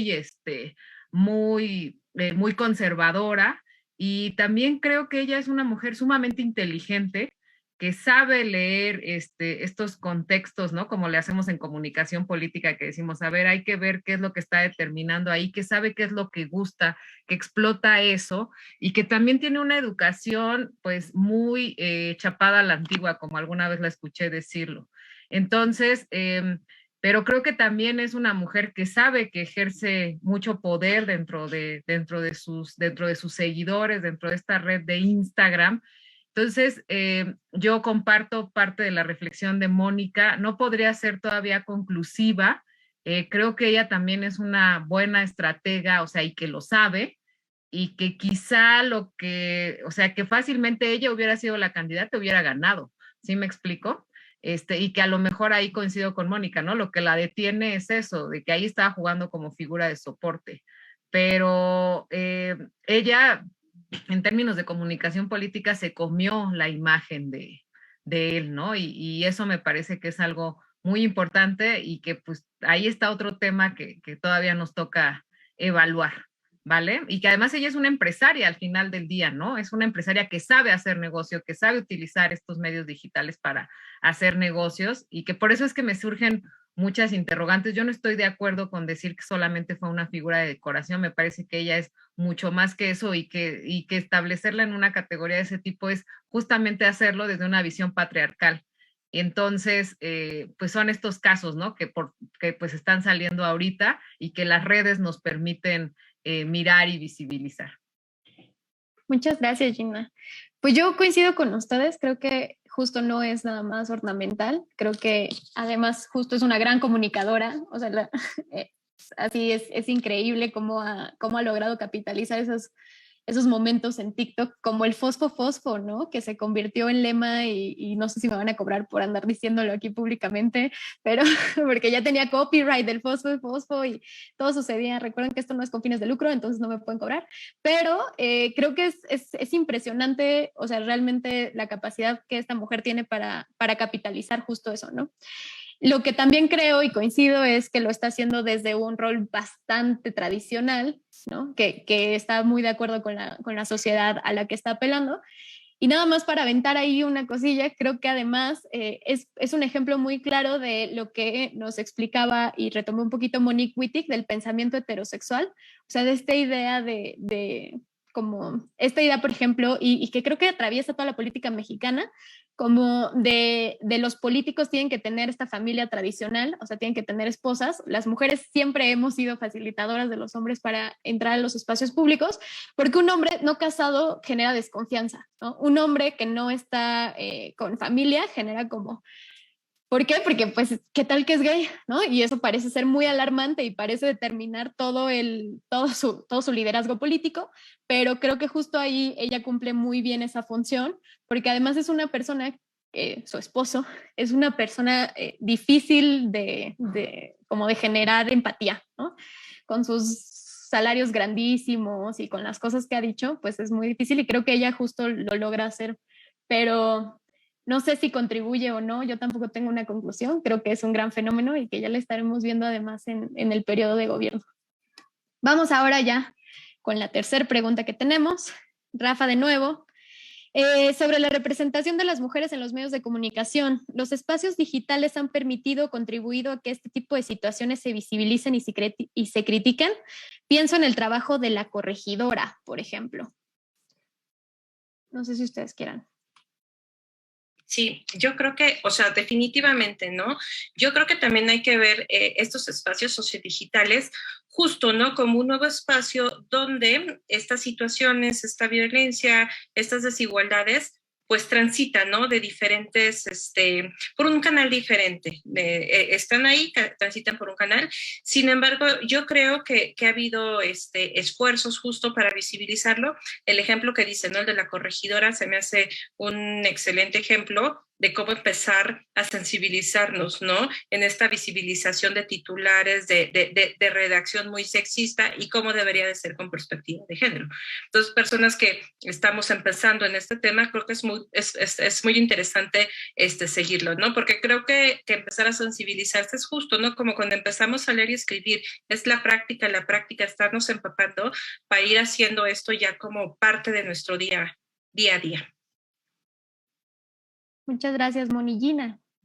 Sí, yo nada más agregaría lo que dice Moni, que también es importante saber que los periodistas, pues los estamos formando nosotras y nuestros colegas varones, y que entonces creo que sería fundamental que existiera una materia dentro del periodismo con perspectiva de género, pues para ir adelantándonos, ¿no? Un poquito. Entonces, creo que sería muy bueno que desde la formación universitaria ya tuvieran esas herramientas, porque eso pues a la larga se va a ver reflejado en el espacio público. Claro, porque además estamos creando a muchos comunicadores, ¿no? Sobre todo pensando en la UNAM, con la cantidad de egresados que tenemos. Y yo nada más agregaría que creo que más que ser asunto de las redes digitales o de los medios o los espacios digitales, creo que es cosa del activismo. O sea, creo que hay muchísimas mujeres historiadoras, ¿no? O sea, creo que hay muchas mujeres que han estado tratando de reivindicar la labor de las mujeres en la historia y en otros espacios. Y creo que hay además actividades colectivas como y aquí tengo miedo de equivocarme en el nombre, pero como estos maratones que hacen las mujeres para meter mujeres a Wikipedia, Wikatlones creo que se llaman, ¿no? Creo. Pero me parece que justo son súper interesantes estas propuestas porque lo que hacen es mujeres que son expertas en algo, ¿no? Mujeres que estudiaron sobre algo, que saben de algo, pues se juntan en un lugar, ahora ya no sé qué tanto se pueda esto, pero se juntan para empezar a llenar Wikipedia como enciclopedia de perfiles de mujeres que han contribuido a muchas ramas del conocimiento. Entonces, creo que más que ser algo que ha sido posibilitado, creo que es algo que ha sido empujado, luchado, ¿no? Por muchas mujeres que han hecho una gran labor. Y pues ya, eso era lo que yo quería agregar de esto. En YouTube tenemos un comentario y creo que puede generar un poquito de controversia, pero creo que estaría bueno retomarlo. Nos dicen Joel Enríquez que ya parece algo que he escuchado mucho, que es como moda ya hablar de género en todo, ¿no? Entonces, como esta hora que hablamos del antropoceno en todo y del capitalismo en todo, entonces que si resuelve algo insertar a las mujeres en todo, dice, y nos pregunta. No sé si alguien quiera. No, a mí me brinca eso de si resuelve algo insertar a las mujeres, es decir, como que alguien nos tiene que facilitar esa inserción. Me parece que es una postura incorrecta, porque en realidad estamos insertos hombres y mujeres en todo esta estructura social, ¿no? Entonces, de inicio, digamos que me brinca la forma en la que está puesto. Yo creo que no se trata de insertar por insertar. Creo que se refiere mucho a esta crítica que se ha hecho, que de la que hablaba Mónica también con las Juanitas, ¿no? Es decir, poner a la mujer, aunque en realidad esa mujer no tenga una perspectiva de género, etcétera, y solamente esté cubriendo ese lugar. Así no nos está sirviendo, digamos, de mucho, pero a la par sí vamos ganando un poquito de espacios. La idea es justo eso, que no tengamos que convencer a nadie que también tenemos derecho a estar en el espacio público, que no tengamos que convencer a nadie de que nos tiene que insertar, porque en realidad per se nosotros estamos insertadas ya ahí, Y creo que se trata de esto, ¿no? De igualdad, que no nos cueste más trabajo a unas que a otros, etcétera. Entonces, si lo dice en ese sentido, que yo creo que es por eso el tipo de comentario, yo diría que esto que les acabo de platicar, ¿no? Muchas gracias, Gina. Moni, ¿quisieras agregar algo? Pues sí, yo creo que recordemos, ¿no? Que que toda lucha, que todo movimiento social, y sobre todo, ¿no? Esta lucha que han tenido las mujeres es justo, ¿no? Que sus derechos humanos fundamentales sean reconocidos. Y en ese sentido, pues justo toda esta data, este número, nos permite saber hasta qué punto sean reconocidos. Entonces, el hablar de perspectiva de género es desmontar esta idea, ¿no? Con este sesgo. Recordemos que el conocimiento pues surge de la humanidad, pero este conocimiento fue creado desde una perspectiva justo, ¿no? Porque ¿quiénes fueron las primeras personas que estuvieron en el espacio público? ¿Cuáles eran sus agendas? El hecho de incluir a las mujeres no quiere decir que todas las mujeres tengan perspectiva de género, pero sí tenemos agendas personales que pueden empezar a incidir en ese cambio social. Y a mí me gustaría retomar un ejemplo, ¿no? El uso de los anticonceptivos, que creo que es como un hito muy importante, porque cuando las mujeres empezaron a acceder con esta agenda de necesitamos estar en el trabajo y pues no puede estar teniendo una maternidad extendida, etcétera, etcétera, creo que el hecho de llevar esta agenda, estas necesidades, tuvo un impacto, ¿no? En la medicina con la generación de anticonceptivos y muchísimas otras cuestiones que solamente nos atraviesan, que vivimos y que de esta forma vas llevando estas agendas, ¿no? Y vas impactando en el contexto para ir generando cambios, ¿no? Entonces yo creo que ahí está la importancia de visibilizar, de que accedan a estos puestos porque van a incidir, ¿no? Y pues lo ideal es que tengan esta formación y esta perspectiva de género. Muchas gracias, Moni. Pues yo nada más concluiría diciendo que Dios quisiera que esto fuera una moda, ¿no? Ya quisiéramos que esto estuviera realmente en todos lados y que fuera una gran discusión, pero yo creo que justo hay que pensar, o sea, si lo pensamos en términos de moda, pues lo estamos también pensando en términos como de que lo consumimos mucho y tampoco me lo parece, ¿no? O de que se está mercantilizando mucho y no me lo parece. Y creo que justo tiene que ver más bien con, más que una moda, con reivindicaciones históricas que son muy importantes y que hay que valorarlas en ese sentido, justo incluso en esta dicotomía que menciona Moni como saber poder, ¿no? Pues nosotras sí para mí sí es importante, para mí sí resuelve muchas cosas, porque las mujeres hemos estado excluidas de la creación del conocimiento y hemos estado excluidas además de muchos otros espacios y estas reivindicaciones pues permitirán también que las generaciones que vienen después pues puedan incluirse de manera mucho más sencilla, ¿no? Que sean parte de todo esto mucho más sencillo. Y, y pues también recordarles a los hombres que la perspectiva de género, yo por ejemplo, que creo que fue la que más hablo de mujeres, pues sí, lo tomo desde una postura política propia, pero la perspectiva de género también atraviesa el patriarcado, los atraviesa también a ustedes en su experiencia, ¿no? La cosa que ustedes viven, su experiencia de vida, lo personal también es político para ustedes, solo que ustedes están en la situación de ser, en la jerarquía de estar arriba, pero pues también los limita en muchos sentidos, ¿no? En sentidos de poder participar en las actividades de crianza de manera natural o de manera como sin estas presiones extrañas, ¿no? Poder cosas básicas como llorar, como incluso tener otro tipo de relaciones sexoafectivas y que creo que pues ahí tendrían que ustedes estar discutiendo estas cosas más que nosotras, pero que abre este camino y creo que pues nos beneficiará a todos, porque al final el patriarcado nos jode a todos, ¿no? Lamentablemente. Y ya por último, pues también una cosita que comenta Nirvana es, pues justo que reivindicar a las mujeres es una labor de todos. En YouTube también nos hicieron algunos comentarios. Alfredo Figueroa, al parecer, está de acuerdo con nosotros en lo que dijimos sobre Mariana. Y dice que, a ver si estudia, que ojalá estudiara Ciencias de la Comunicación y Relaciones Internacionales en la UNAM. Y pues ya con eso acabamos los comentarios en redes sociales. Entonces, pues no sé si quieran que para cerrar y ya terminar conversación, demos algún comentario final. No sé si quieran hacer alguna conclusión antes de que nos vayamos. Unos minutitos y cerramos, ¿les parece?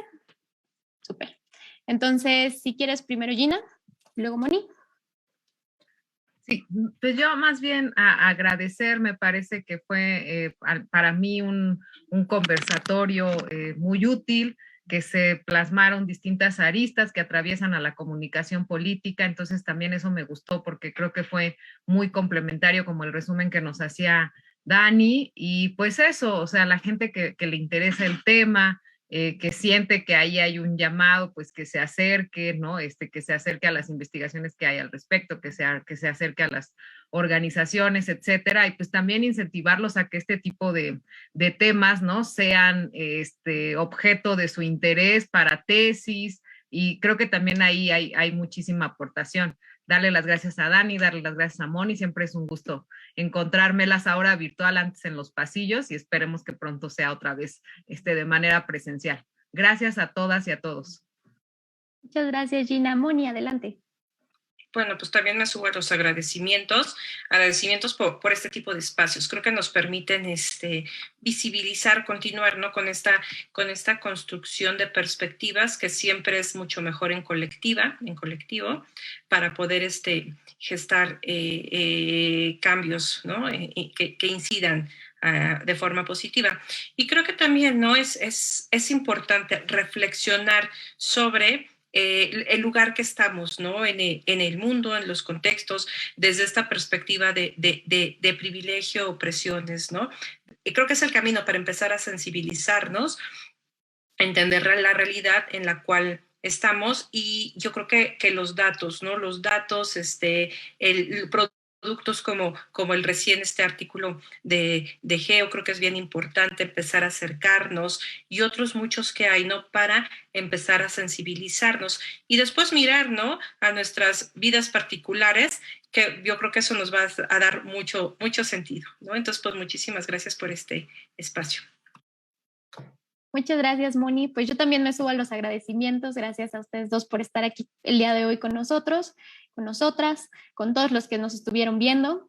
Y pues nada más, justo hacer la misma apelación de continuar estos espacios, a seguir creando estas discusiones, a llevarlas a las aulas, a que también, esto es creo también algo que hago específico con las mujeres.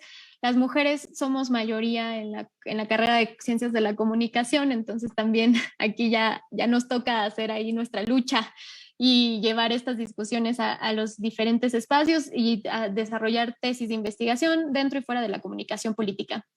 Pues eso sería todo. Muchísimas gracias de nuevo a todos los que nos estuvieron viendo por sus preguntas, por sus comentarios y por quedarse con nosotras estas 2 horas a platicar sobre este asunto. Gina y Moni, yo les pediría nada más que me pasaran las referencias que pusieron, que les estuvieron diciendo a la audiencia, y yo les prometo que las subo a la transmisión para que las personas que estén interesadas puedan descargar estos documentos, puedan leer el artículo de Gina y puedan checar nuestras referencias en general.